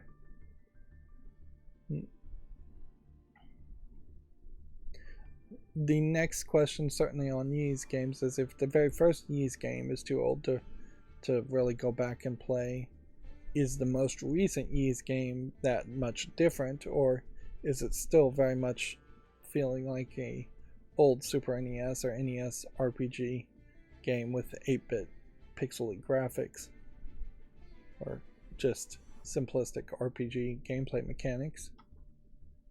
Let's see. Crash Team Rumble cinematic intro video is available if you want to look at that on Gamatsu. Then we talked about Tekken 8 with the Lili gameplay trailer. Grand Blue Fantasy Versus Rising for the PS5 and PS4 has an online beta test set that has been delayed. It's no longer scheduled for May. I guess as a fighting game, they're going to work on the netcode even more. It's always the netcode in these fighting games. Hexadrive announces a high-speed running action game called Bright Tracer for PC. Let's see what that looks like, because inherently a parkour infinite runner game could look like so many other asset flip parkour infinite running games, or you could put a lot of effort into it to try and make it stand out amongst a fairly large amount of competition. Visually, I would say this does look a little bit more polished than the average game I see, but I don't know if this is really playing in any real different way. And inherently, like, these movements are the exact same movements that you would have potentially seen in Mirror's Edge, the original Mirror's Edge game. But the original Mirror's Edge game had that limiting factor in which you weren't a robot running around and jumping and flying through the air, and there was usually 2 or 3 different ways to get through an area and different ways you can control your jumps and such. This almost feels like a boss fight as you're running through it. Yeah, even at that still didn't. It looks slightly better than the average one of those, but it still feels very much like it's not much of a game. Um, I guess there's some thought that maybe that's what Sonic games should sort of be like, but even in that case, when you think about the original Sonic games, there's multiple paths usually. There's like an up path, a down path, you can run, you can walk, you can jump, different options, whereas most of these infinite racers, you are just running and nothing else. Moving on, Atelier Riser 3 sales have topped 290,000, where Fatal Frame Mask of the Lunar Eclipse have topped 120,000. Winning Post sales also topped 70,000. Those are all more niche games, so those numbers are not huge numbers, but big enough to still celebrate. Atelier Rises, not even topping 300,000 is actually a little shocking. Was Fatal Frame remake of a old game topping 120,000 is good enough. Winning Post being a horse racing game topping 70,000 is a pretty good numbers too when you consider that's pretty much only being marketed to a certain subsect of Japanese people. Usually, I'd assume older Japanese men who like horse racing gambling. A game called Gunfire Reborn for the PS5 and PS4 launches June 1st. Omega Strikers has an opening music video animated by Studio Trigger, which is a kind of big name in animation. That being said, I don't know if I particularly would give Studio Trigger that much of a credit. I feel like Studio Trigger these days might have more newer animators than when they were doing like Kill La Kill, and even when they were doing Kill La Kill, that animation was very stylized, but I don't know if it was the best. I feel like Studio Triggers did the newer not Cowboy Bebop, Trigun series that was all CGI, and that's another thing certainly to focus around, is that the CGI aspect of animation has really completely changed the playing field. See, this is a weird game, Omega Strikers, in that it was released months ago, and it just doesn't seem like it has any relevancy at all. It looks like it's a Windjammers clone, which is fine if you want to make a Windjammers clone, but you would think that there would be more reviews. So I'll put this on the follow list, but inevitably it is just going to end up leaving the follow list as with no reviews. And then our last Gamatsu article for today says Dead Island 2 sales top 1 million in the first 3 days. 1.1 billion zombies being slayed, so obviously it's sending out some telemetrics as far as 11 million total hours being played, 28 million total number of players deaths, 45 million zombies sliced in half, 756 million zombies limbs hacked off, and 1.1 billion total number of zombies slayed again. There is a whole dismemberment system that they spend a lot of time on, and probably people will not really appreciate as far as Dead Island 2. In particular, compared to like Dead Space, where cutting off limbs were necessary, and the characters would change their actions and patterns of attack based on being dismembered. I just don't think this system is quite like that. But there is if anything, their dismemberment system, as I saw it, is more around just showing the gore. So if you start something on fire, the flesh will burn off, then the muscle, and then maybe the entire bone will be left. Dead Island 2 is apparently not on Steam. It seems to be an Epic Game Store exclusive, which that is once again a thing that, particularly now that Epic has lost their lawsuit with Apple, if they got rid of Tim Sweeney, I could see getting rid of the exclusivity deals and on the Epic Game Store and being a competitor, but not trying to buy market share through exclusive deals and listing games at the same time on Steam and Epic. Probably are enough people that get banned for like cheating on Steam that would potentially consider jumping over to the Epic Game Store. And honestly, if there was just one CSGO or any kind of like esports type game that was on the Epic Game Store that people would go and play over and over again, and maybe get banned for cheating and then buy another copy and make a new account, that would probably help the Epic Game Store as much as that has helped Steam. So we have a game here called Edge of Galaxy. We're going through the fall list cleanup now, and it doesn't have enough reviews. Then Edo 00 Zombie Uprising is mostly positive, but it's in early access, so give it more time.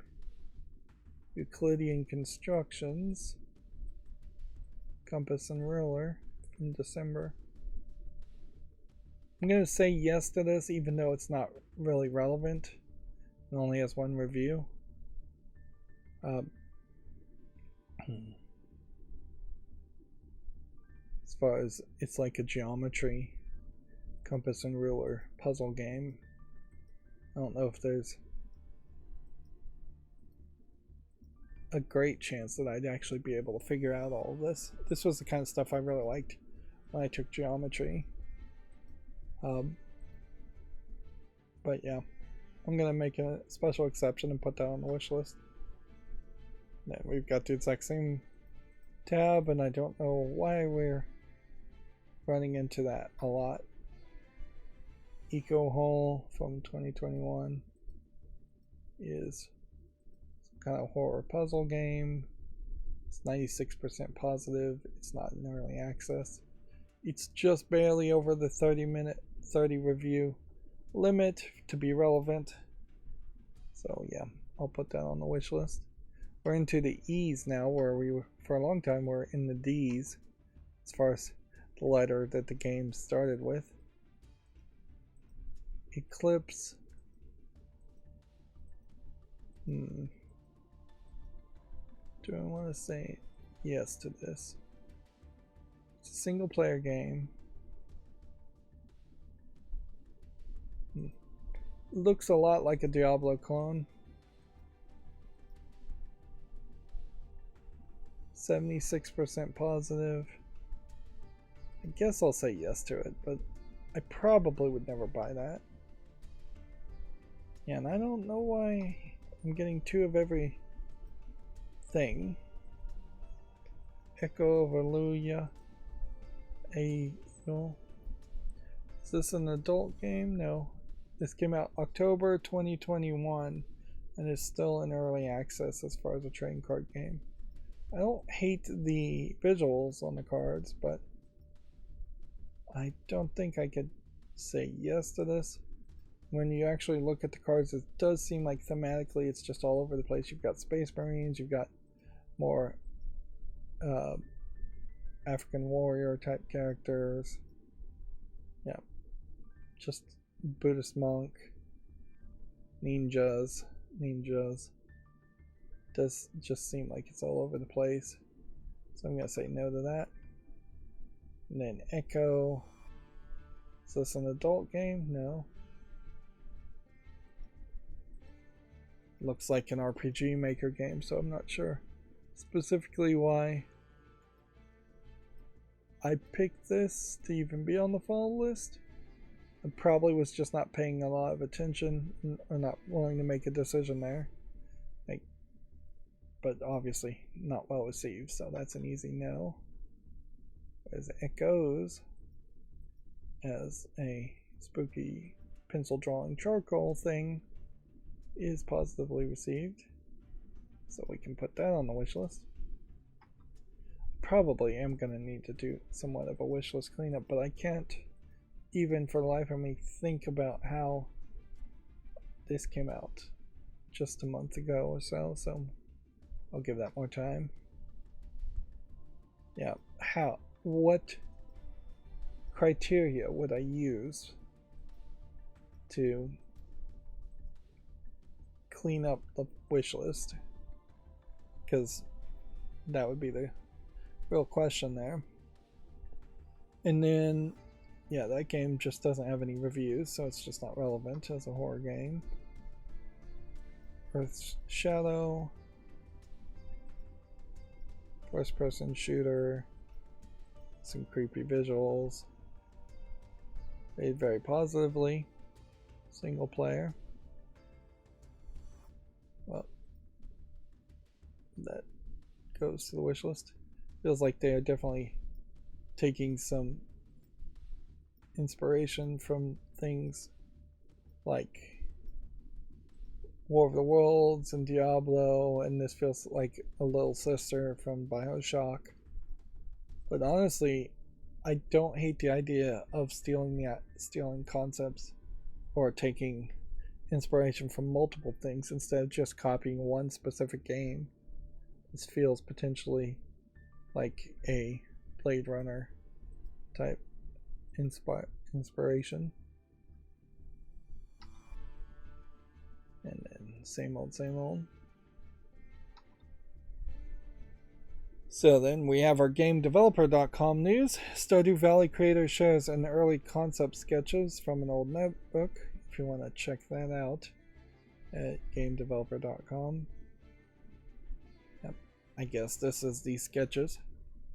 Which this probably highlights something that I think a lot of parents probably failed to realize, is that kids should be better at drawing and doodling, because yeah, this is not like high art or anything, but it is recognizable and something you wouldn't be ashamed to show somebody else.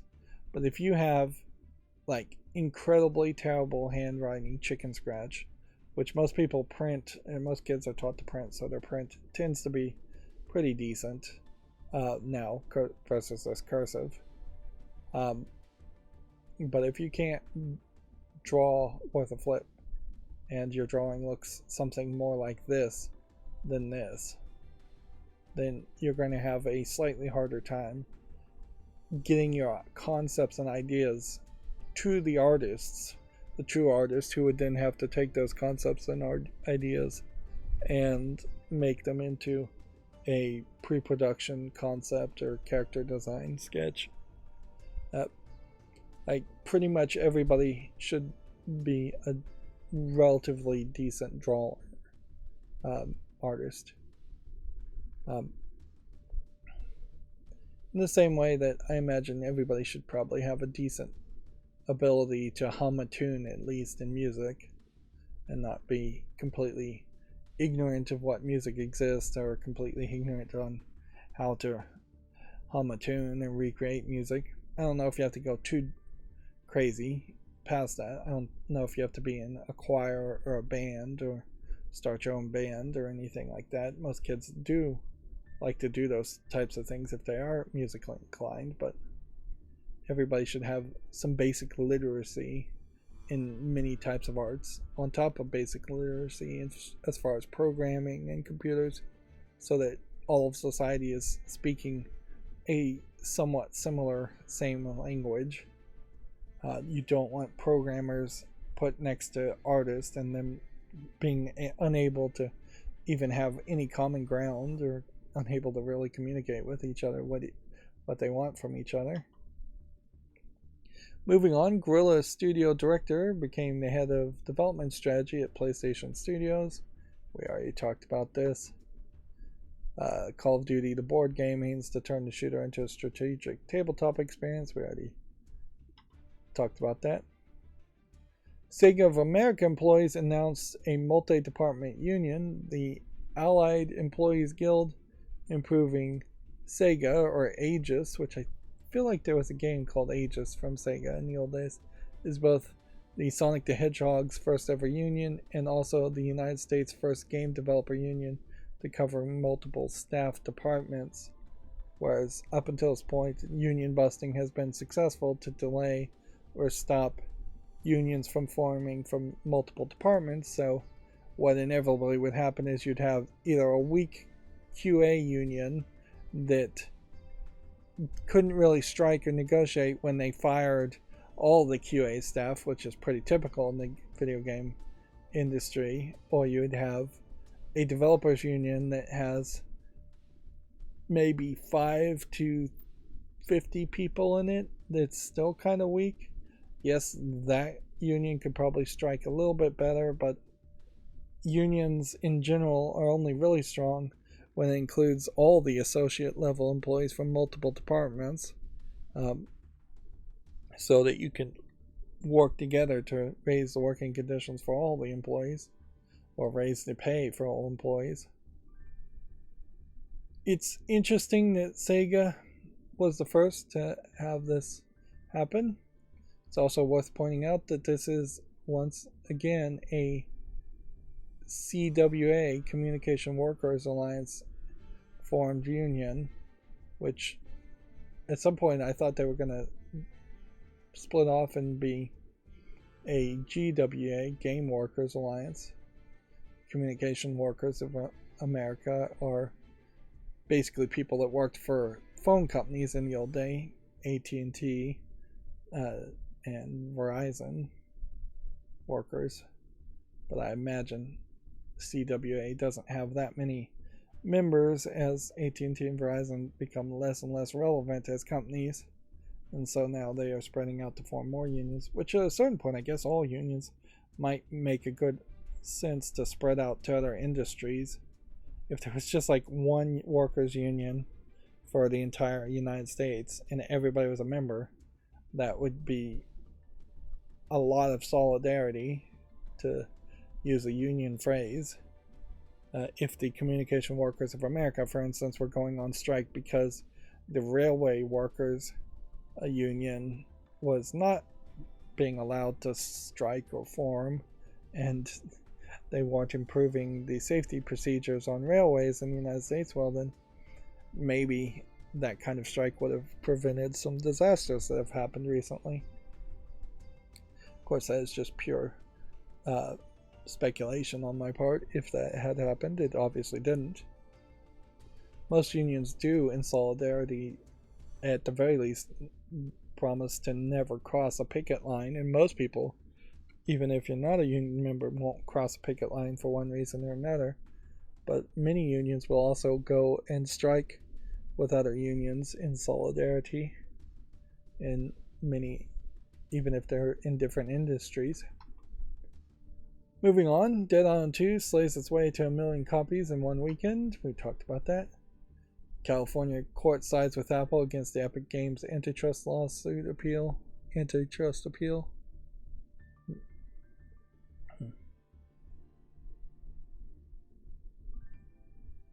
Says the ongoing dispute ended largely in favor of the tech giant Apple, albeit with some concessions towards Epic.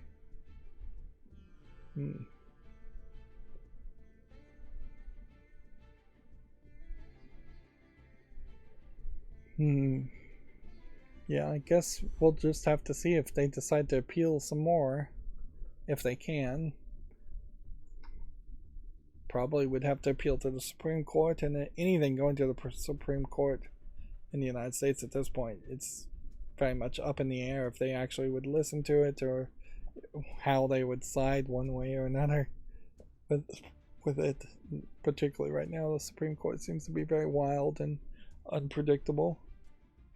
And then our last GameDeveloper.com article says that Koei Tecmo vaguely promises Wild Hearts and Wulong for, or vaguely praises Wild Hearts and Wulong for successful launches. Vaguely is an odd phrase to say it.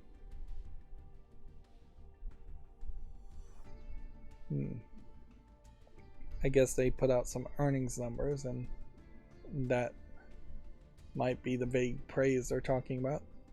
Alright, so then we're going to start going through games that came out on Steam over the weekend.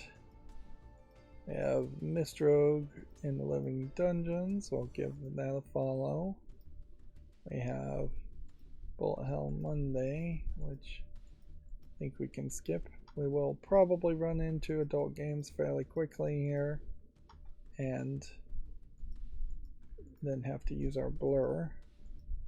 This yet another standalone pinball game, which I guess if you're desperate for pinball games, buying a standalone one isn't the craziest thought. Farlight 84. Yeah, there might be something to this. There may not really be that many games that even came out over the weekend. 111. Not sure I really love the idea of mostly black and white with one or two specific colors, but this looks like a murder mystery game. And so that deserves a follow in the YouTube short. Another Backrooms game, which we were getting a Backrooms game like every other day, effectively, and we're still getting tycoon asset flip garbage games. Not too many crypto coin games. Coral Cove might be some kind of board game. Let's see, this is probably an adult game. Yes, it is called Profi Girls. I don't know what Profi means. Flat to the characters, but I would say almost in more of a Russian style, trying to emulate anime but doing a very poor job of it. I guess it's professional girls because each drawing has these girls in different outfits as far as professional get-ups. Baker, fireman, stewardess, mechanic, construction worker. And then it's just like a match 2 card flipping game to reveal the images. It's 84 cents. The languages are English, French, German, Spanish, Spain, and Spanish Latin America. So I'd have to assume that that is probably a French game instead of a Russian game. So I was probably wrong about that. And actually, in this case, we don't really need to show a blur at all. The adult content is hidden behind a DLC, and all the screenshots aren't really showing anything. So it's just these drawings. A different art style, and certainly I could see, I guess, calling this a French art style and see this kind of art style evolve. There's a real penchant here for having like hourglass shaped small hips or card hips in the characters, and long slender character arms, smaller eyes than you would see in anime at least. Long legs. Yeah, it's just a card flip matching game.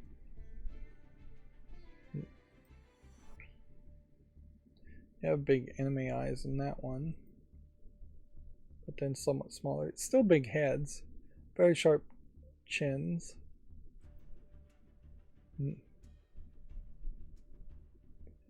Fairly big busts.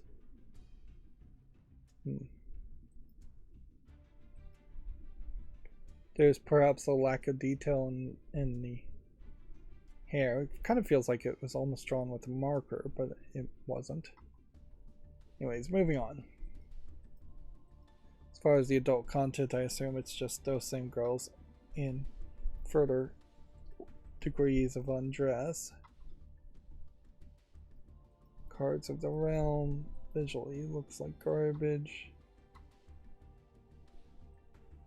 Transmogrify. I'll give that a chance. Pearls of Parrots.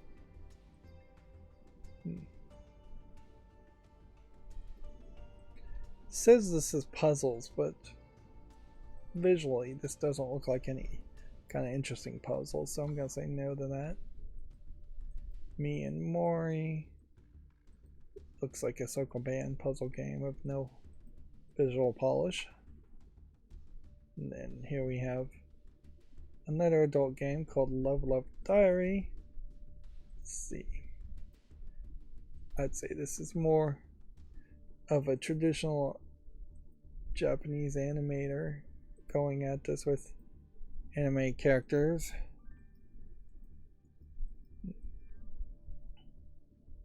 Weirdly, this once again is in the adult section. And maybe this is just the way things are going to go, is that we're going to start to see adult games not have any nudity in the screenshots, and yet they're still going to be in the adult section. English and Japanese, which makes me seem like it's Japanese. No DLC here, so the adult content I assume is just in here, but if there is any. But the actual screenshots here are just kind of showing lewd images at most. Skin tight shirts, big cleavages. The actual puzzle seems to be just kind of a puzzle game. Better quality animation, certainly. Perhaps not enough variety in the different girls and the different poses. Like, this does create that problem, though, where this is in the adult section, says it has nudity, but it's hard to question just how many images really are in there. If there's only 15 images, maybe only 5 of them have an adult content in it, which that wouldn't be much for 99 cents. It doesn't feel like there's any story here to get around that. At least in the old days, as far as adult games, if you couldn't show it visually, you would tell it with a lot of text, like lewd romance type text in a visual novel. That's what made visual novels succeed somewhat anyways, and still succeed to this day, is that there's a lot of teasing and titillation happening in the text. I almost want to say yes to the steer madness, but the animation is just not quite good enough. But now we're getting to a point where a lot of adult games don't bother to have any dialogue or storyline, and they're instead just totally selling on 15 custom CG images or adult images and asking anywhere between 69 cents and $20 for it, and just hoping people fall for it. Of course, that 2 hours, no questions asked refund policy would be very easy to use on an adult game. I'm going to give this puzzle game a chance here. Puzzle Pops Plus, because there might be something here. Love Hammer 40K. Is this an adult game? No. So I guess the idea is that this is maybe a parody of a Warhammer 40K game, although it doesn't actually look like any of the Warhammer 40K games. It's English and Russian, so it may be a Russian troll joke game.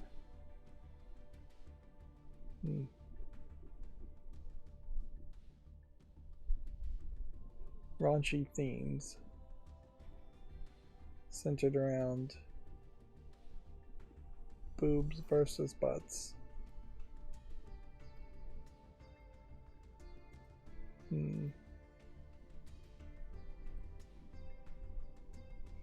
This is potentially another game that if Valve and Steam are going to be more censorious about it, would potentially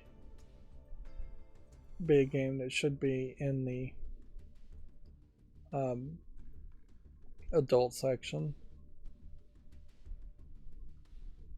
But it isn't, so whatever. I'm still very much uncertain on what makes a successful YouTube short versus a unsuccessful YouTube short as far as the screenshots go. And I've also not been able to think of anything new to really do. I could change the audio, certainly, but that's about the only thing I could do. I thought about maybe putting a timer, but YouTube Shorts actually have a timer scrolling up at the bottom as far as a loading bar already, so that's not keeping people's attention. I could try something, but I don't know what. This game, Forest Ranger Simulator, is already mostly negative, so I'm going to say no to it. Shadows of Doubt. I'll give that a chance.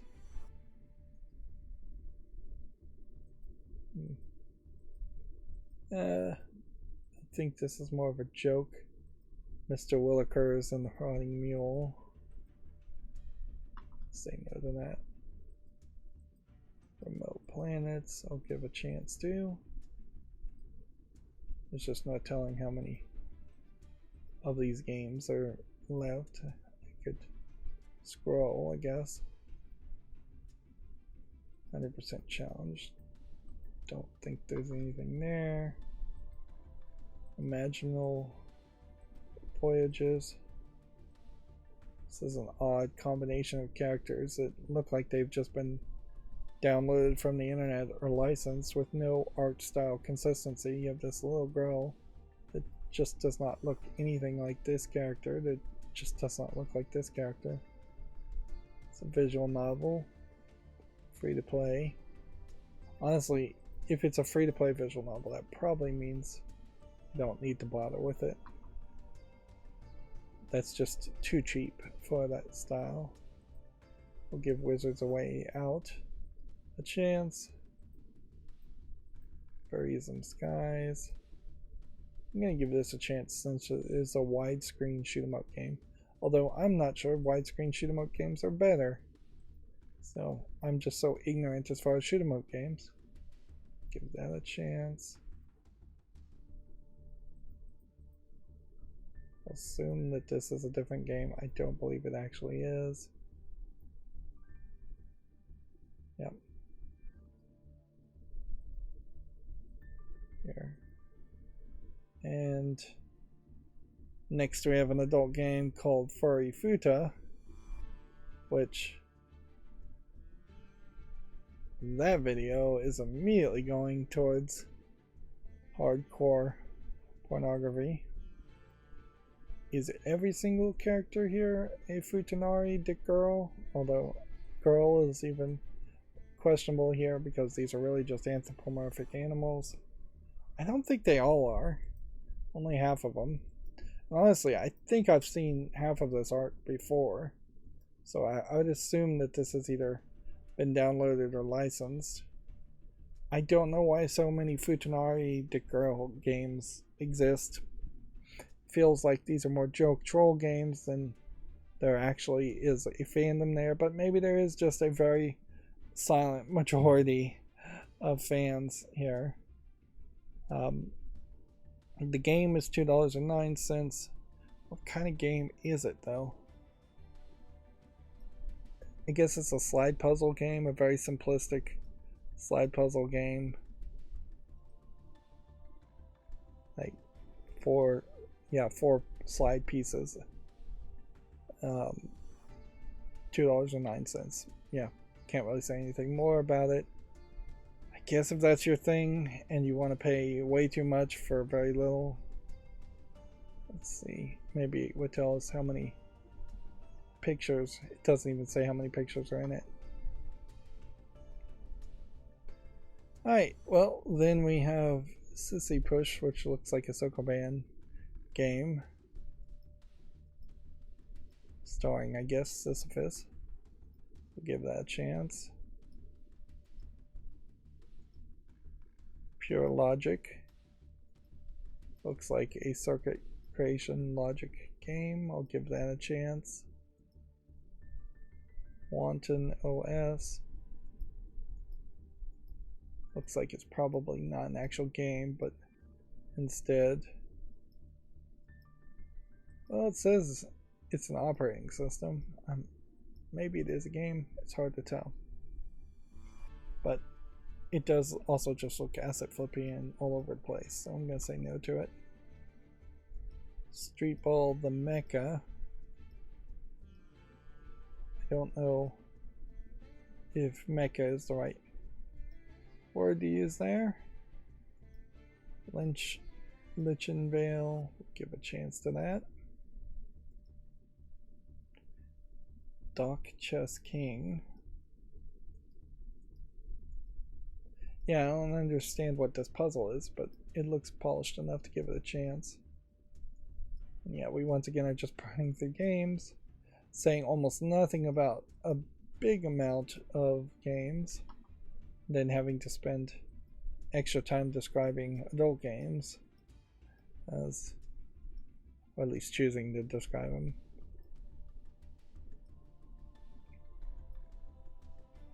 Yep. I definitely have known people that would go in the exact opposite direction if they were doing the same thing as me. They would ignore or have absolutely nothing to say as far as the adult games, and then would somehow be struggling or find some way to this looks like it might be a different kind of puzzle, describe some of these other games. But at the core of it, the truth is these games just don't deserve the, if I'm not interested in them, then I don't need to struggle to try to find a way to talk about them or describe them. Like, I could say, yeah, on every game that, ooh, this screenshot looks a little interesting, or that, but it really doesn't have any substance to it, and I would just be pushing myself. Alter ego here might be an interesting adventure, point and click adventure. Right. And then Lich Keeper.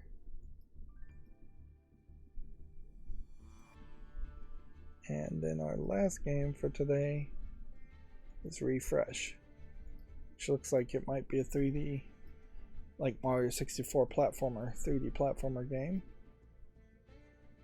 Alright, and that is going to be it for this stream. We didn't go very long today, actually. 2 hours and 16 minutes, which is perfectly fine because I started late. We went through all the games. Not a ton of adult games out there, but enough to, like, we really are at the point where I can't suspect that there is any actual limitations as far as adult games coming out on Steam. It's been a real long time since anybody's complained about Steam outright rejecting their game. There is obviously some bundling that seems to happen in which adult games get approved in groups, but those groups tend to come out very frequently. Maybe on Mondays they don't approve slightly as many adult games, but by the time you hit the Wednesday stream, you're seeing adult games again. So the idea of Steam being really censorious and censoring things just doesn't feel like it's the case. And yeah, as far as video game news and other things, we probably are just in a slow period. I did hear this phrase of a spring Black Friday, which seems like they're trying to push that idea of having a Black Friday earlier in the year, which, yeah, that is definitely not going to fly. Although that would be something that I'd actually like, is that if they moved more sales and the sales were actually good. Part of the problem is calling it Black Friday because Black Friday sales have not been good for years. But if they move more sales outside of the last 4 months or 3 months of the year, that would be really nice. Anyways, that's going to be it for the stream. As always, I ask you to like, share, subscribe, comment, and watch every second of my videos. If you want to friend or follow me on any social media sites, there's a bunch of links down below.